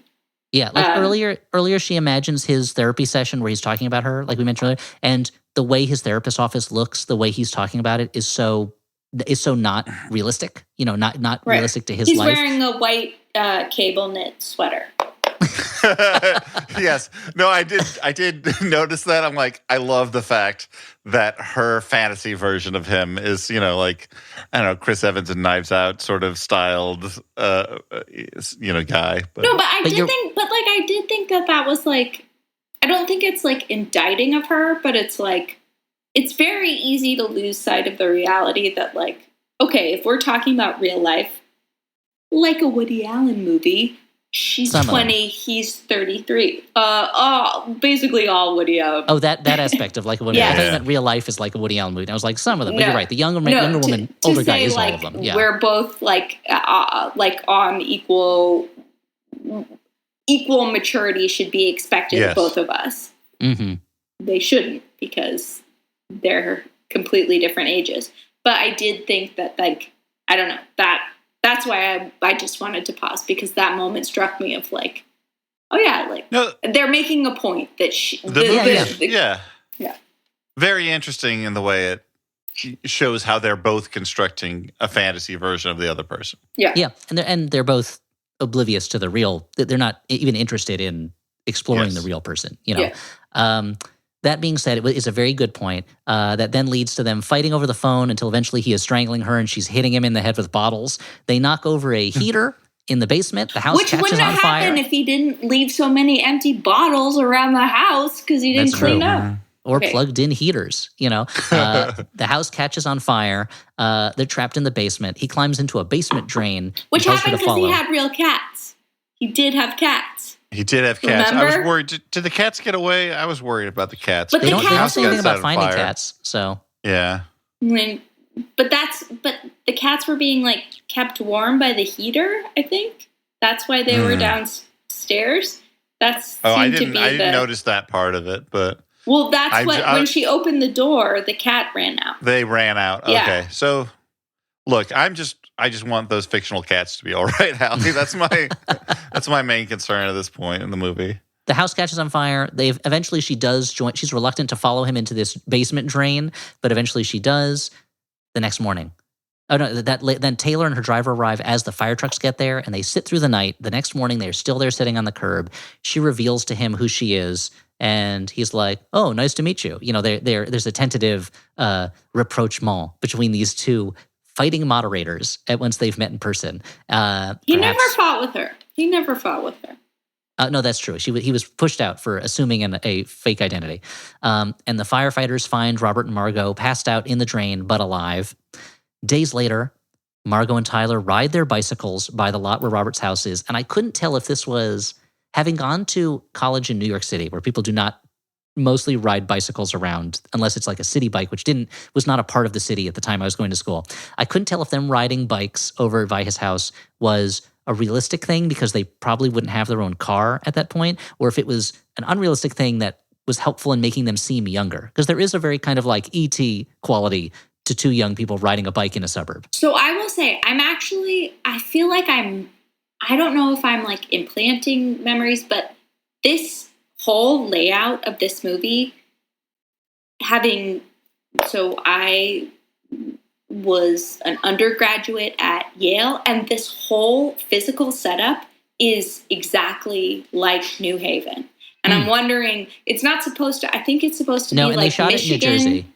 It's supposed to be somewhere else, but they shot it in New Jersey as well. But it looked, I'm curious to know if like because like that like projector was on the way that they like lined it up on the street was like where our like the old movie theater was, and or maybe I'm just like putting myself into the situation, but all I did was like I had a cruiser bike that I rode around New Haven my whole time there. With like the tassels on the handlebars and everything? Not tassels, but everything else. It was like basket on the silly.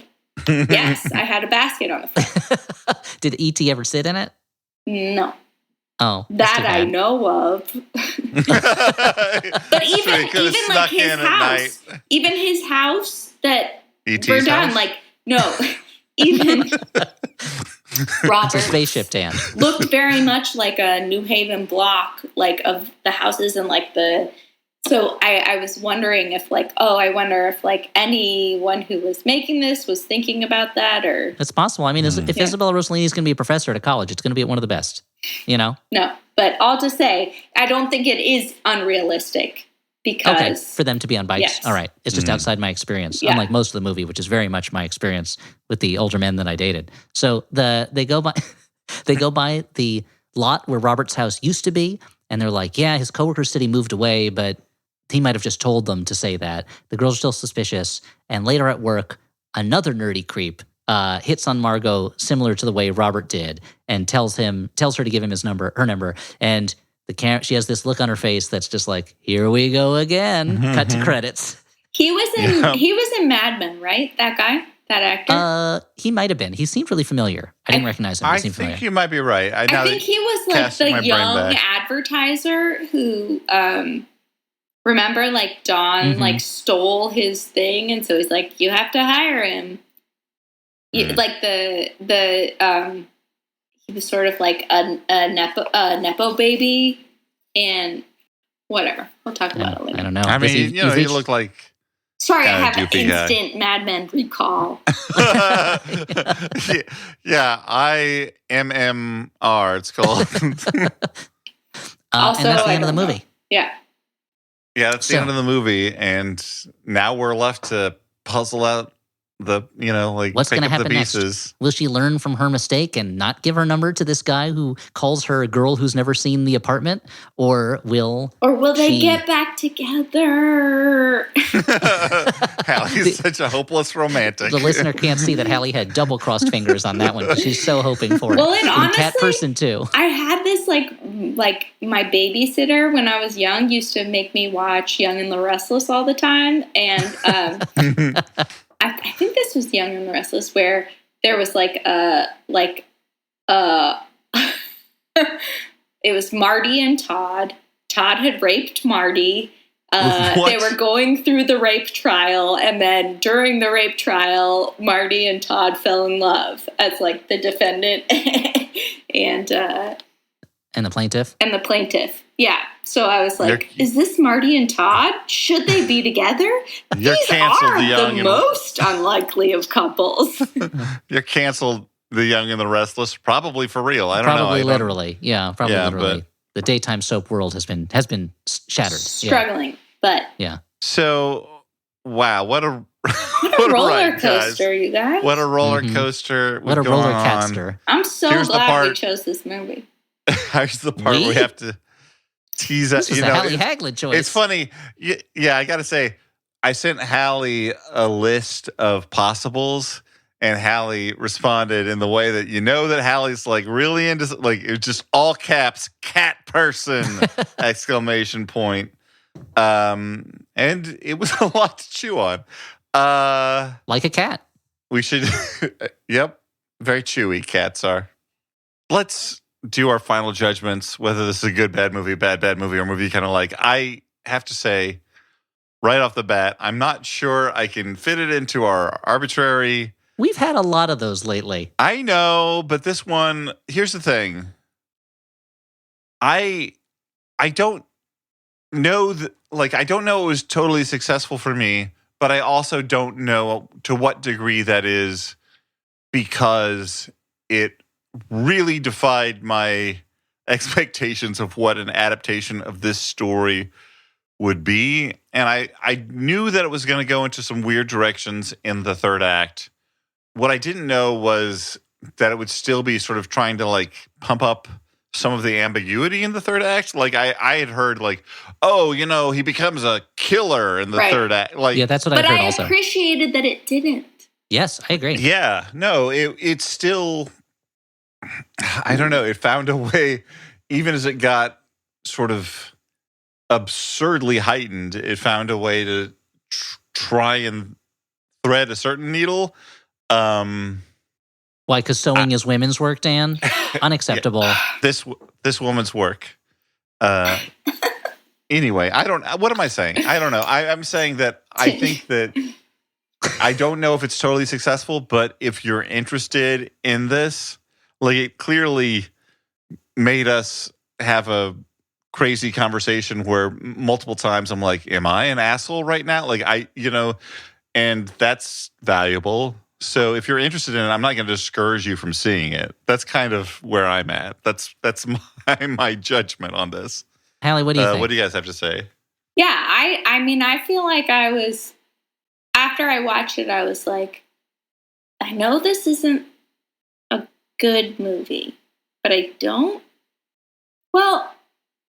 I was like, I don't feel like it's a bad movie. Like, I wasn't bored. I wasn't like, this is silly. I was like, oh, I'm so glad that this is a movie that, like, talks about certain things. And so I think I would say, I don't know exactly how you guys define your parameters, but I would say good, bad movie. No, neither do we. I would say it's worth watching. It's interesting. Yes. I agree. I think it doesn't fit into any of our categories. I feel like it is not as successful as I would like it to be. Also, the thing that I don't it think is the main actress is very good. So that's another we haven't really talked about. But, ooh, yikes. Wowza. Wow. I don't know sorry that I'm being so brave to say that when you guys won't. I think it's a movie that is not, it's not fully successful, but I think it's somewhat successful. And I think in some ways it's worth seeing just for the things it's doing and it's trying to do. And I wish that it was like, I don't know. I wish it was like a little more consistent in what it's doing. And I wish it didn't have quite so many needle drop songs. I don't need so much music on the soundtrack. And you wanted a happy ending where those two crazy kids got together. I did want them to realize, wait a minute, but you thought this, but I thought this. Oh, but I think that it's one of those movies where I both admire them for taking the story to a place where it's extreme, but the characters there's still not one character who's an out-and-out villain and one who's an out-and-out hero. But I also kind of wish that it didn't end in a place where they were in a basement trying to escape from a burning house, even though I know that the metaphor is, that if we can't come together as two or multiple sides in relationships, then, our world will fall apart around us. We have to understand what we're doing. But it's but also, I just wish it was. I think it wasn't bad, but I wish it was a little better than it was. But didn't you also think that, like, that last image when they open the drain and they're sort of like curved around each other was supposed to be some reference to like the archaeology stuff of, it's like kind of like a Pompeii situation of how they're like wrapped around each other. I don't know. What I really wish is I wish that they were in a yin-yang formation to I mean, really they hit were. it home. Or were they? I mean, they... I don't think they were like head to feet, I mean, they weren't in like a 69 position. That's Hallie. That's not what I'm talking about. No, I mean, Elliot, that was the saying. first thing that I thought of too. So wow, I guess I'm just a little more enlightened than you guys, or not sexy enough, huh? Yeah, can you work on your sexiness? Can you bring your sexiness up for the podcast a little bit? But it's definitely a movie that it's a conversation starter movie, which is maybe all it needs to be. Can I ask you guys?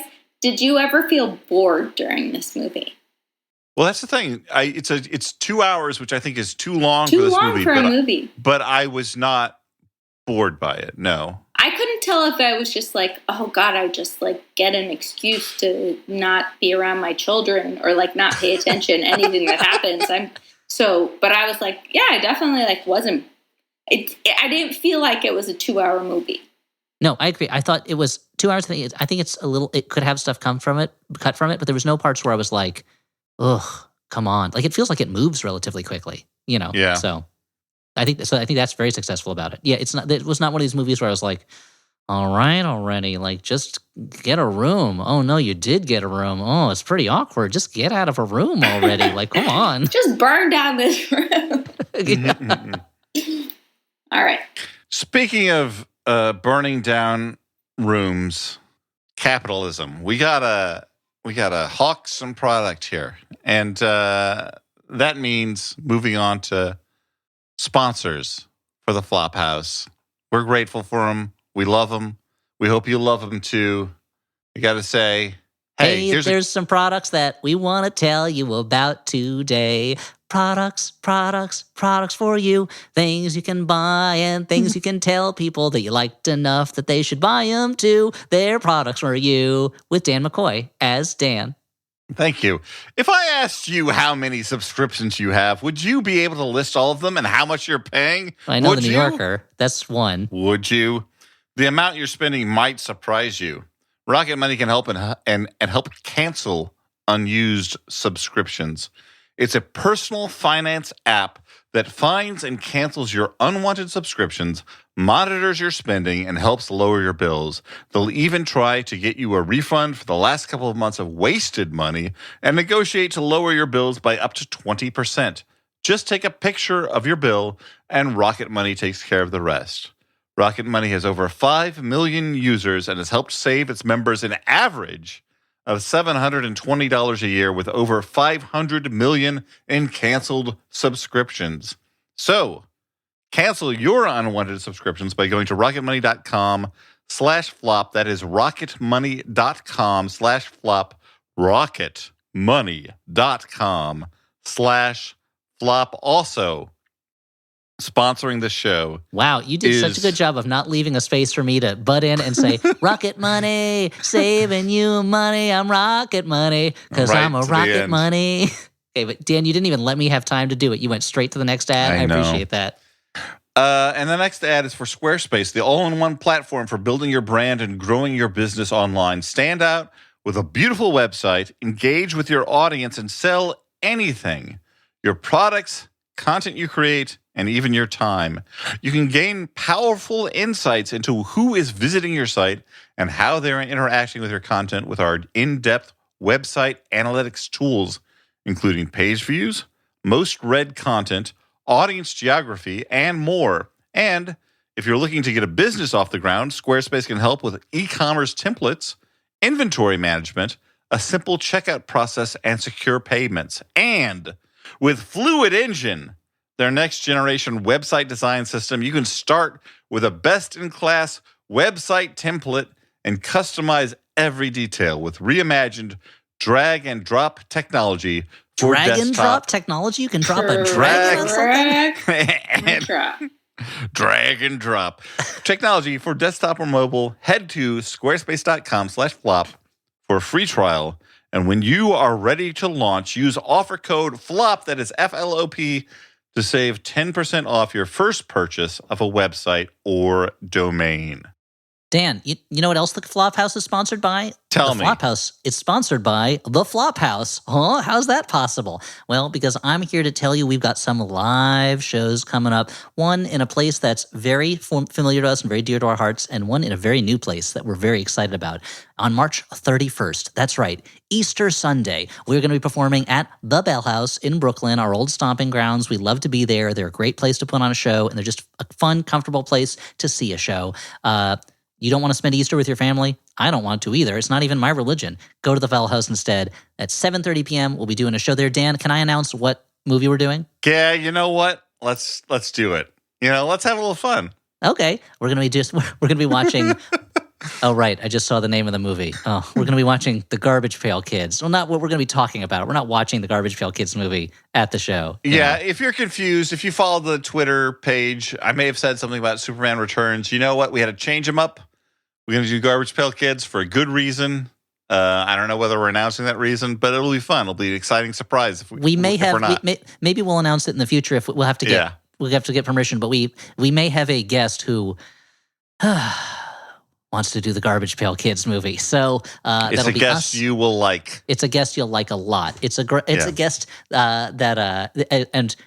Dan, feel free to tell Alex to cut this out if it's too much. It's a guest who we gave a blank check to on what movie we would talk about at the show. See if you can noodle that clue. So that's March 31st, Easter Sunday at the Bell House. Going to be very exciting. But we also, in May, are doing 2 shows in one night in merry old England. That's right. We're going to be in Oxford, England. 2 shows at the Oxford Town Hall as part of the St. Audio Podcast Festival. We're so excited about this. We've been wanting to do a show in England for a very long time. And Oxford's just a beautiful town, It's a beautiful city. It's a beautiful venue. We're doing 2 shows. The 7 p.m. show, the early show, we're talking about The Avengers, not The Avengers, that's the good one, with the Marvel superheroes. No, The Avengers with Uma Thurman and Ralph Fiennes, that is the Hollywood version of the British television show, The Avengers. Yeah. And at 9 p.m., we're going to be talking about the most important movie in British cinema history, Spice World. That's right, the only Spice Girls movie up to this point. Maybe there'll be another one, who knows? They could do another one. They could do They're it. all still with us, Yeah. They could reunite for another movie. So March 31st at the Bell House, Garbage Pail Kids. May 24th in Oxford, we're doing The Avengers and Spice Girls, 2 separate shows. For ticket links and more information, go to flophousepodcast.com/events. And I just want to remind folks, Max Fun Drive is coming up. This is what funds this show that you enjoy, I hope, still, after all these years. It is it has honestly, as television has, vaporized, as a previously lucrative career has don't hold back, Dan. Don't hold gone back. up in flames. Podcasting has turned out to be the wave of the future for us. So we would love your support during Max Fun Drive. And I just want to do a quick mention of our Max Fun bonus content for members who donate at the $5 level or more. What's going to be available for them on day 1? It'll be our Spawn LA live show. We are putting it up as our bonus content. You can hear us talk about Spawn. You can hear my heartfelt farewell to the West Coast tour at the end of that show. And we're also going to do a 3-episode series on the films of Graydon Clark. We already talked uninvited with Gillian Flynn on Maine, but we're going to talk about some of his other movies, Joysticks, The Forbidden Dance, one other that I can't remember, but he's a schlockmeister extraordinaire. So we're going to do more Boko than ever before. Stuart probably is going to do some RPG stuff at some point. Can't confirm that for sure, but I know he always loves it. So that'll be coming up with Max Fun Drive. If there's ever a time to contribute to Max Fun for the bonus content, this is it. We're going to be doing a lot. And I'm looking forward, as much as I'm not looking forward to talking about Garbage Pail Kids, I'm so looking forward to talking about the character of King Vidiot in Joysticks. I'm looking forward to watching that character again. He's an amazing, maybe the greatest character in film. Before we finish with the promo section, this has been a long one. I wanted to mention I have my Hercules comic book series from Dynamite Comics, comes out starting in April. My other podcast, the 99% Invisible Breakdown, The Power Broker with Roman Mars, is currently out now. Look for, I guess, Power Broker and my name, or go to the 99% Invisible feed because that's where the episodes are.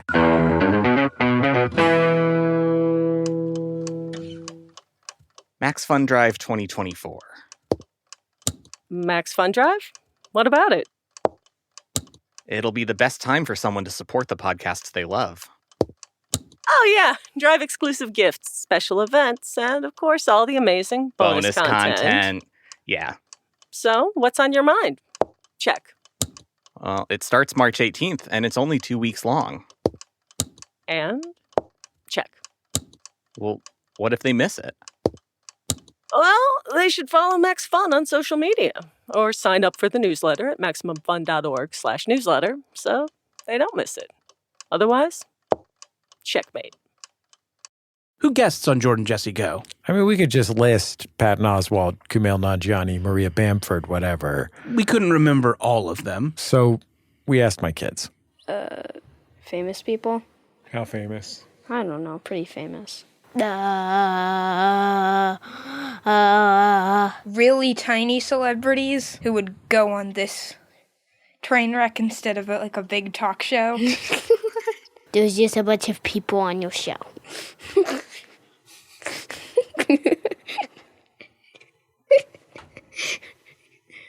Jordan Jesse Go, a comedy show for grown-ups. Let us move on to letters from listeners like you.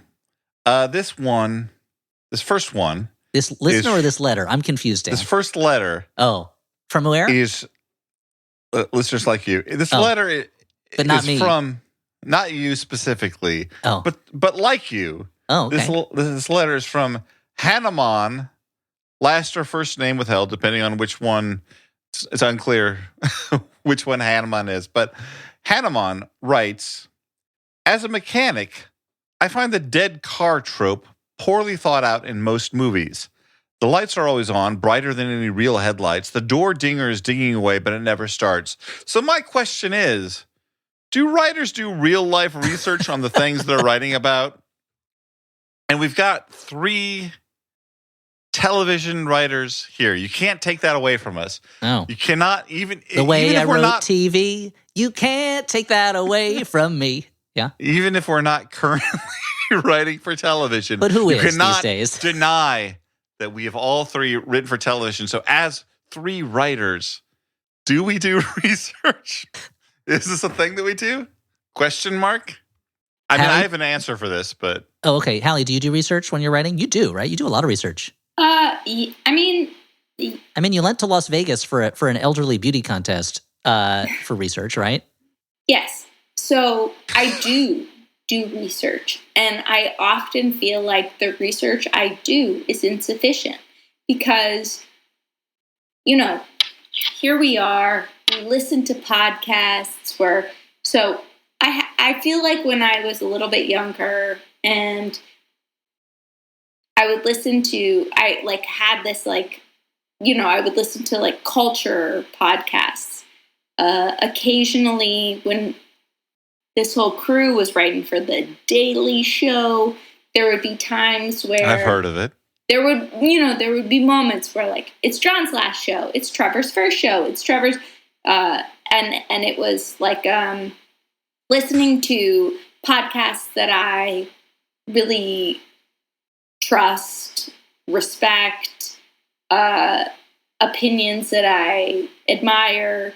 And then I would hear them talking about something that I knew so deeply about. And I would be like, oh, you guys have no idea way off what the base. fuck you're talking about. And sometimes it would be well, I don't usually watch late night, but I tuned in for this episode and I would be so angry. I would be like, well, then you don't know what the fuck you're talking about. All to say, I understand both feeling like I am self-conscious when I write things about like doing research, but that gets continually magnified about like how little you know. Like right now I'm saying when people on podcasts talk about late night, I was like, you guys have no idea what the fuck you're talking about. But the whole format of late night, or specifically Daily Show, stuff that we did was like, hey guys, catch up with this like presidential situation that's melting down in Brazil, and then let's like have a really strong opinion about it. And so it was like, all right, yeah, I will. I'll engage, and I care a lot, and I'll read all this stuff. But also, how could I possibly know everything that anyone who really cared about that issue? I mean, I'm sure anyone who did was listening to it and being like, all right, well, there's like a lot more nuance to this situation, you guys, so you don't know what you're talking about. So I would say, yes, I do research, and I'm self-conscious about not doing research. But I think if it's something that you really care about, and or maybe this is the definition of really good writing, when you watch something and you don't feel alienated by it because it's something you both care about and don't feel like the people who wrote it did not know what the fuck they were talking about, then that's good writing. But I also think, yes, I do a lot of research. I care a lot. But sometimes I wonder if it's the thing you care about most. Maybe that breaks your heart. You shouldn't be watching a TV show about it. Yeah, I think there's some truth to that, because definitely I do research for things, but there comes so many times when you're writing something and you're like, I know from my research this is not the way that it would work, but the story is what's important here, and not getting these facts exactly right. The same way I got so mad watching Mank. There's so many times in that where there are things where I'm like, well, they can't be talking about the Wolf Man. That movie didn't come out yet. But then I'm like, nobody cares about this but me, really, and it gets in the way of the story wins. You know, when it's between facts and the story, often it's the story that wins. Well, I can't tell you, like literally nobody remembers Studio 60 on the Sunset Strip except comedy everyone comedy writers that I talk to every day. It literally is a reference point every second of the day that I, so it's just like when it's your thing, nobody knows how to recreate it. No, that's what I wanted to agree with Hallie on, like the point of, if you are intimately familiar with the thing, you're always going to be disappointed by the way it is depicted. Because, like, I would hear the same sorts of like assessments of like, oh, they clearly did this on the Daily Show because of this. I'm like, you have no fucking idea. You have a bullshit understanding. Like, the thing is, like, and that's like showbiz, a thing that that's like widely reported about. So people have like this idea that they understand it, and even so, they're wrong. But that's fine. That's not like, why should you know about it if it's not your thing? And likewise, I agree with Elliot. Where like, I'm writing a screenplay right now that, like most screenplays, will probably remain unproduced. But among other things, for instance, I'm like looking into the workings of chimneys. I'm like, okay, does a chimney work like this? Maybe not, but it works close enough that for my story, I will write it like this, and 90% of people won't give a shit. I've got to assume, Dan, this is a dark reimagining of Bert from Mary Poppins, and I can't wait to see it. Yeah. Bert, exclamation point. But like, no, it's true. Like, at a certain point, you have to make that judgment. Like, does this serve the writing that it is 100% accurate? Well, then maybe it's not as important. But I also don't think it's like a decision a lot of times. I think a lot of times you think you do understand. And so you're just like, I feel like, that it's just like, oh yeah, I get this. So, I think that's more the reality than like making a conscious decision to not represent something accurately.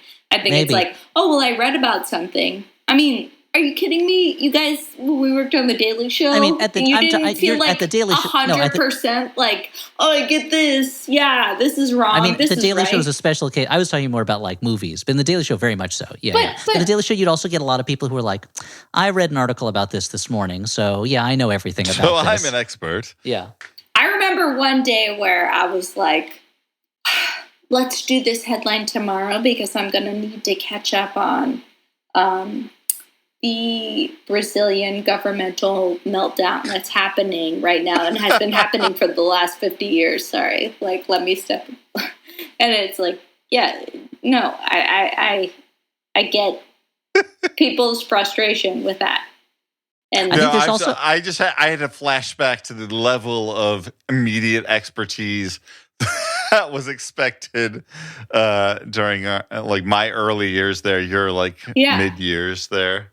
Yeah, and it was like, oh, okay, all right, I'll write a financial headline today. Also, I guess I understand that now. Have made very unwise investments.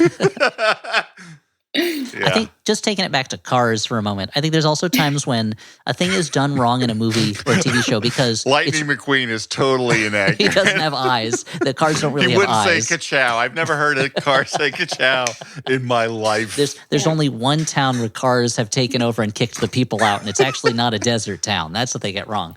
There have definitely been times I've been working on something where I've seen something happen where it's like, well, that's not how it would happen. And someone says, yeah, but that's how the audience thinks it happens. And so if a car goes dead on the highway and they open the door, I think there's like this assumption on the part of the person watching it. Oh yeah, when a car door opens, it makes that ding sound. Or like, when your headlights are still on, and it's. I mean, that's like the worst example because everybody drives cars. It's not like.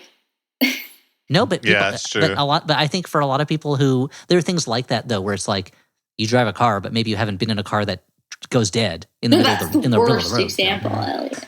Have you driven a car like this? To our listener, I apologize. Hallie has really had to. Dan, go to the next question. Okay. Next question. No. This one is from Patrick, last name withheld, from the original Cast podcast. So I'm just kidding.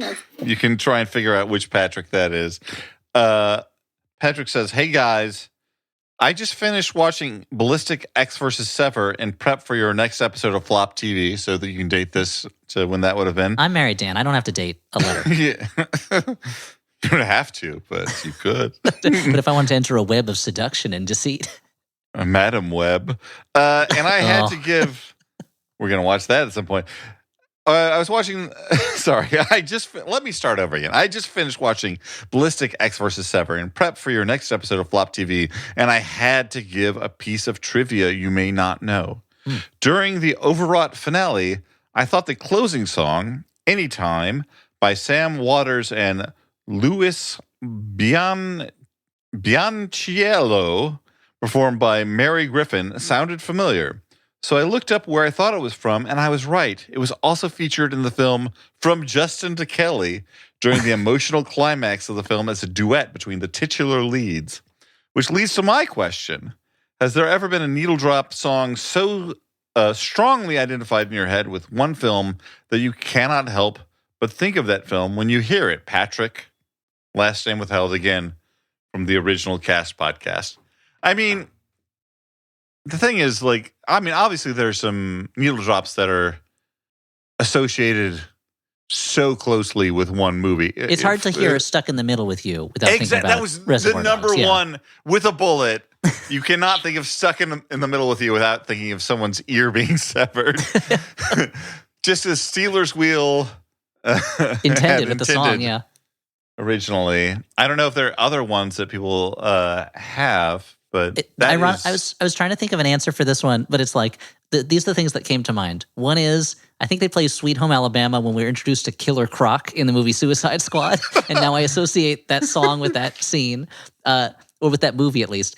Two was when I hear the song All Along the Watchtower, the Jimi Hendrix version, I always think of like Vietnam helicopters, and I don't know a movie that actually does that. There must be one, but I don't know what it is or anything. And the third is similar to Patrick's experience. I was watching the movie Gunga Din years ago, the old 30s Gunga Din, and there was a music cue in it, and I'm like, I've heard that song before. I've heard that music cue, and dug through my VHS tapes, because this was how long ago this was, and put in Citizen Kane. And I realized they had reused that cue in the newsreel section of Citizen Kane, which is all made up of music that they had in the RKO library. And it was one of those moments where it was like, I've heard this little tiny bit of music before. And it was very gratifying to find where it came from. But otherwise, yeah, it's what movie is they doing that Vietnam to helicopters to? Well, did I ever tell you, like, there was, like, I wanted to do a sketch. I never wrote it, but it was going to be just like the most stereotypical music cues, where it would be someone narrating, like, it was when I was in Vietnam, like, do do do do do, and then they'd be like, or maybe it was when I was stationed in Hong Kong, da da da da da da da, and then be like, I think it was during World War II. I was in Italy. Funicula. Yeah. Or like, da da da da da da da da. Yeah, that's funny. You should have written that. Thanks. Yeah. There's a lot of things Hallie? I should have written. That's true. Hallie, what's your answer to this question? Wow, so I was like, oh, it's just gonna be so cliche. But then I was like, as you're talking, I'm like, oh, not at all, because we're from different worlds. Mm-hmm. Yeah, what is it? So I was It's thinking a different about world from where you come from, Hallie. I was thinking about and then he kissed me, because that's such an adventures in babysitting. From Adventures in Babysitting. Exactly. Actually, you know what? That reminds. So maybe the one that I think of the most in this way, that remind me of is at Be the My beginning Baby? the beginning of Gremlins. Christmas, da da da da. A song that has nothing else to do but with Gremlins, other than it's at Christmas. But whenever I hear that song, I think of Gremlins. Yeah. Yeah. No, I mean, like, that's a wonderful Christmas song that has many other associations, but you're right. It will Gremlins. forever be Gremlins to us. Hallie, did you have any other ones? That's a good example. I was And then you kiss thinking me. of be my little baby for Dirty Dancing. Yeah. That's for Dirty Dancing. The one I think of is "Hello, lover boy." Come over here, lover boy. That I one. know, Yeah. but that's like.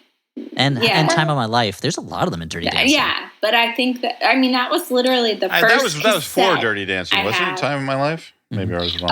No, I think because Patrick Swayze sings on Hungry Eyes, and I think he sings Time of My Life too. Well, Time of My Life. So if you've watched the documentary that I watched about the making of Dirty Dancing, it wasn't written for Dirty Dancing, but it was original to it. Like, they went through a lot of songs that were submitted to be the song for Dirty Dancing. They were looking through songs that were from music publishers that hadn't been released yet, I guess. And there's also She's Like the Wind. Is that the Through my dreams? He sang that. Yeah, he sings that one. Yeah. Dirty Dancing. What a great soundtrack for It's Dirty a great Dancing. soundtrack. Yeah. Hits of the 50s, 80s, and today. Yeah.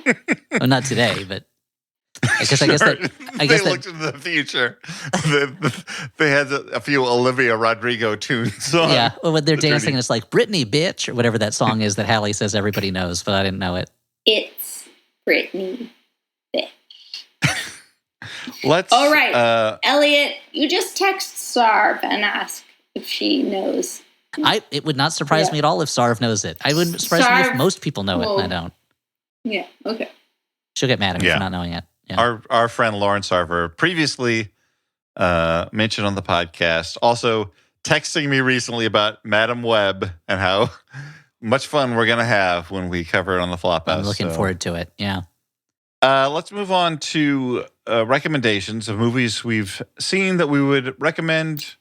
Maybe along with Cat Person, if you like. You were about to say Cat People. I was. It's so hard. I keep almost calling it Cat People. Yeah. Yeah. There's two movies called Cat People. There's only this one called Cat Person. And Curse of the Cat People. Yeah. Yeah. There you go. I'm going to recommend, I watched on Valentine's Day, Waitress the Musical. Audrey and I dialed it up on, your VOD. No, like Waitress is a film that she brings up a lot because, it's a film that I think has this kind of like weirdly long tail. It's like a sweet movie, a movie with a lot of qualities. Like it has like a couple of like maybe like flaws. It's not quite like fully formed, but unfortunately, Adrienne Shelley the writer director, sad stories. Sad story. Sad. I will not repeat it. Look it up if you want to find out. It's just very sad. She passed away.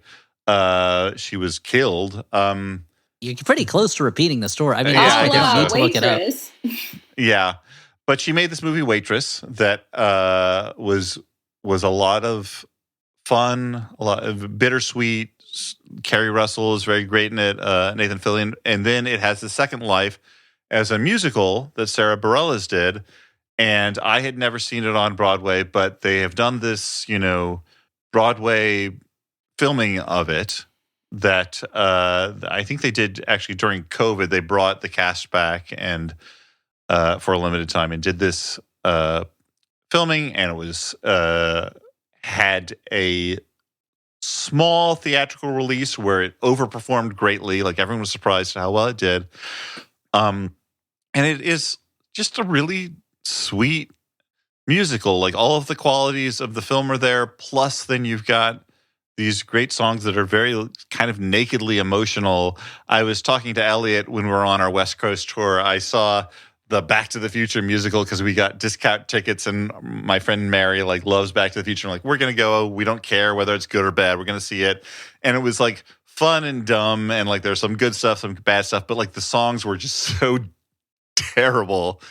But this, I only bring it up in contrast to Waitress, where I felt all the songs really were emotional and sweet and kind of gutting, some of them, and it was just a really lovely filming of this musical. If I had any critique, it was that I think that the shooting of it gets a little frantic sometimes. I think that sometimes when you're shooting a theatrical show, the people filming it think we got to jazz this up so it doesn't feel like we're just shooting a play or a musical. But it's blocked to be seen from the front. It's blocked so you sit in a seat and stationary watch it happen.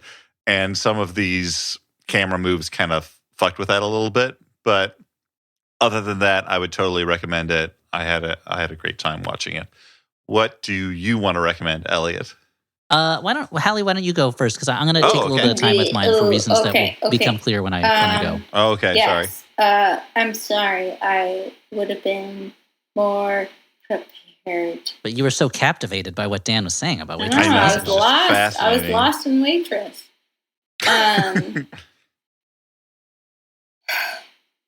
Honestly. Yeah. I would say. Mm-hmm. I have nothing. Sorry. I'm so sorry. I don't have anything. No, it's fine. That's right. That's fine. You don't have to have something. Skip you got a busy life, from what I understand. No, I would bring... I only want to bring something with sincerity, and I got nothing. So, Elliot, do you? All right, I'll go. So I mentioned at the top of the show that Hallie and Dan very graciously kind of scrambled their schedules so we could record these episodes. The reason for that is yesterday I got the news, and I'd like to talk about this even though it's sad because it's something that I want to talk about. I got the news that my grandmother had passed away, my grandmother Barbara Prochelle, who was a very important person to me, someone who was very much the matriarch of my family and a very strong person, a strong personality, and a pioneer in the CD-ROM indexing world of the 1990s, and who to make myself the protagonist of the story in a way that Cat Person should teach me not to. Someone who she brought so many things into the life of, and she's the person who introduced me to theater. She's the person who introduced me to many of the types of movies I like the most. She introduced me to the opera. She introduced me to fine art. She introduced me to fine music. She was someone who lived the kind of stereotypical life of a New York sophisticate liberal Jewish lady, but lived it very well. And she was 95 years old, and she just passed away yesterday as we're recording this. And so we're recording this early because I have to go home for the memorial.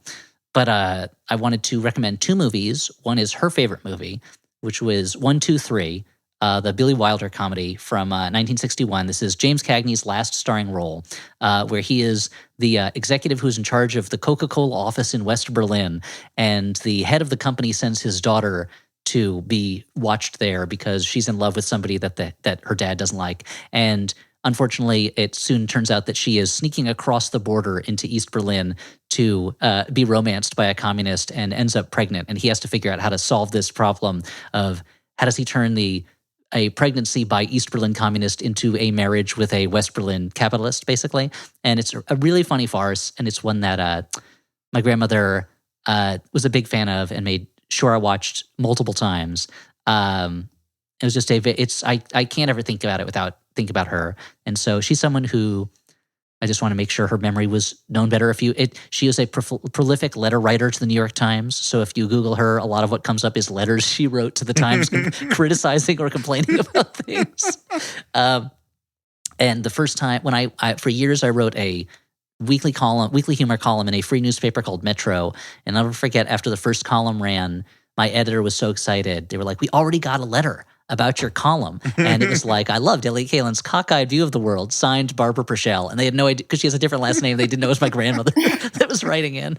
But she was a very important person, and I've been spending the past 2 days kind of like, thinking about her when I haven't been helping my son with his California missions project, which has been a huge weight on everybody's souls. But I've been thinking about her a lot, and something that kind of helped me with thinking about it was not just thinking about all the things that she brought into my life. She introduced me to the Marx Brothers. She introduced me to Monty Python and John Cleese's comedy. She introduced me to Preston Sturges. All these things that are very, very, important to the point of almost sacred to me.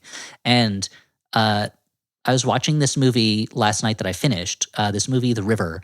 It's Jean Renoir's movie from 1951 that might be his first color movie. I'm not sure, but it's about a British family in India, and the kind of thing that the movie keeps coming back to is this kind of symbol of the river as a thing that is eternal, and the way that events cycle through people's lives, and birth follows death and death follows birth. And it's funny. It's a strangely complimentary movie to Cat Person, because it's also about a young woman who has a crush on an older man that is obviously unworkable, but it's much more innocent in some ways and more mature in others. And at the end of it, there's just there's this kind of voiceover narration where they're talking about kind of the eternal quality of these cycles, and it was just very moving for me at the moment. So I was all a teary, and so I thought I would recommend those two movies. 1, 2, 3, which is just like a silly movie. Like, it's a real farce of a movie, and super fast moving and super silly, which was her favorite film. And The River, which just kind of helped me through that moment.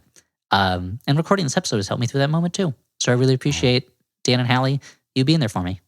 Thanks. Elliot, anyone who made you is the best. Oh, thanks, Hallie. It's very sweet. That's nice. What to say after that? Well, we need to sign off. I know that. If you have it in your heart, go and give us a good review on iTunes. There were a couple of bad reviews that we got. Unacceptable. For political reasons that made me very sad. So if you want to cancel out their vote, do it. Go to iTunes, give us a 5-star review, make them pay. And if you like podcasts, if you like the sort of shenanigans, go to Maximum Fun, MaximumFun.org. We got a lot of great podcasts over there on our network. Again, we're going to do the drive pretty soon. So we'll be doing some special stuff with some special guests. Look forward to that. And thank you to Hallie raised her hand as if she was one of the special guests. Sorry, Hallie. Mean, she is. She's a special star. She's more than a special guest. Ramping up to she's a member of the family. Yeah. Yeah. When you're here, you're family. And Hallie is first among those. But also, I would like to thank our producer and editor, Alex Smith. He goes by the name Howell Doughty on various socials. You can find podcasts and Twitch streams and all sorts of things done by him. Music. He is a very creative man in his own right, on top of helping us. So look his stuff up. And that's it. For the Flophouse, I've been Dan McCoy. I've been Ellie Kalin. I have been Hallie Haglund. Good night. Good night. Unless you're listening to this in the morning, in which case, good morning.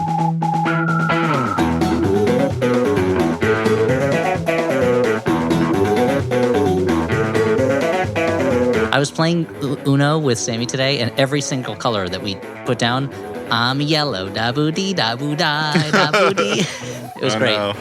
Oh, Danielle hates it so much. Yeah, that's what I was about to say. Danielle must hate it. Oh, she hates it. Maximum Fun. A worker-owned network of artist-owned shows. Supported Directly by you.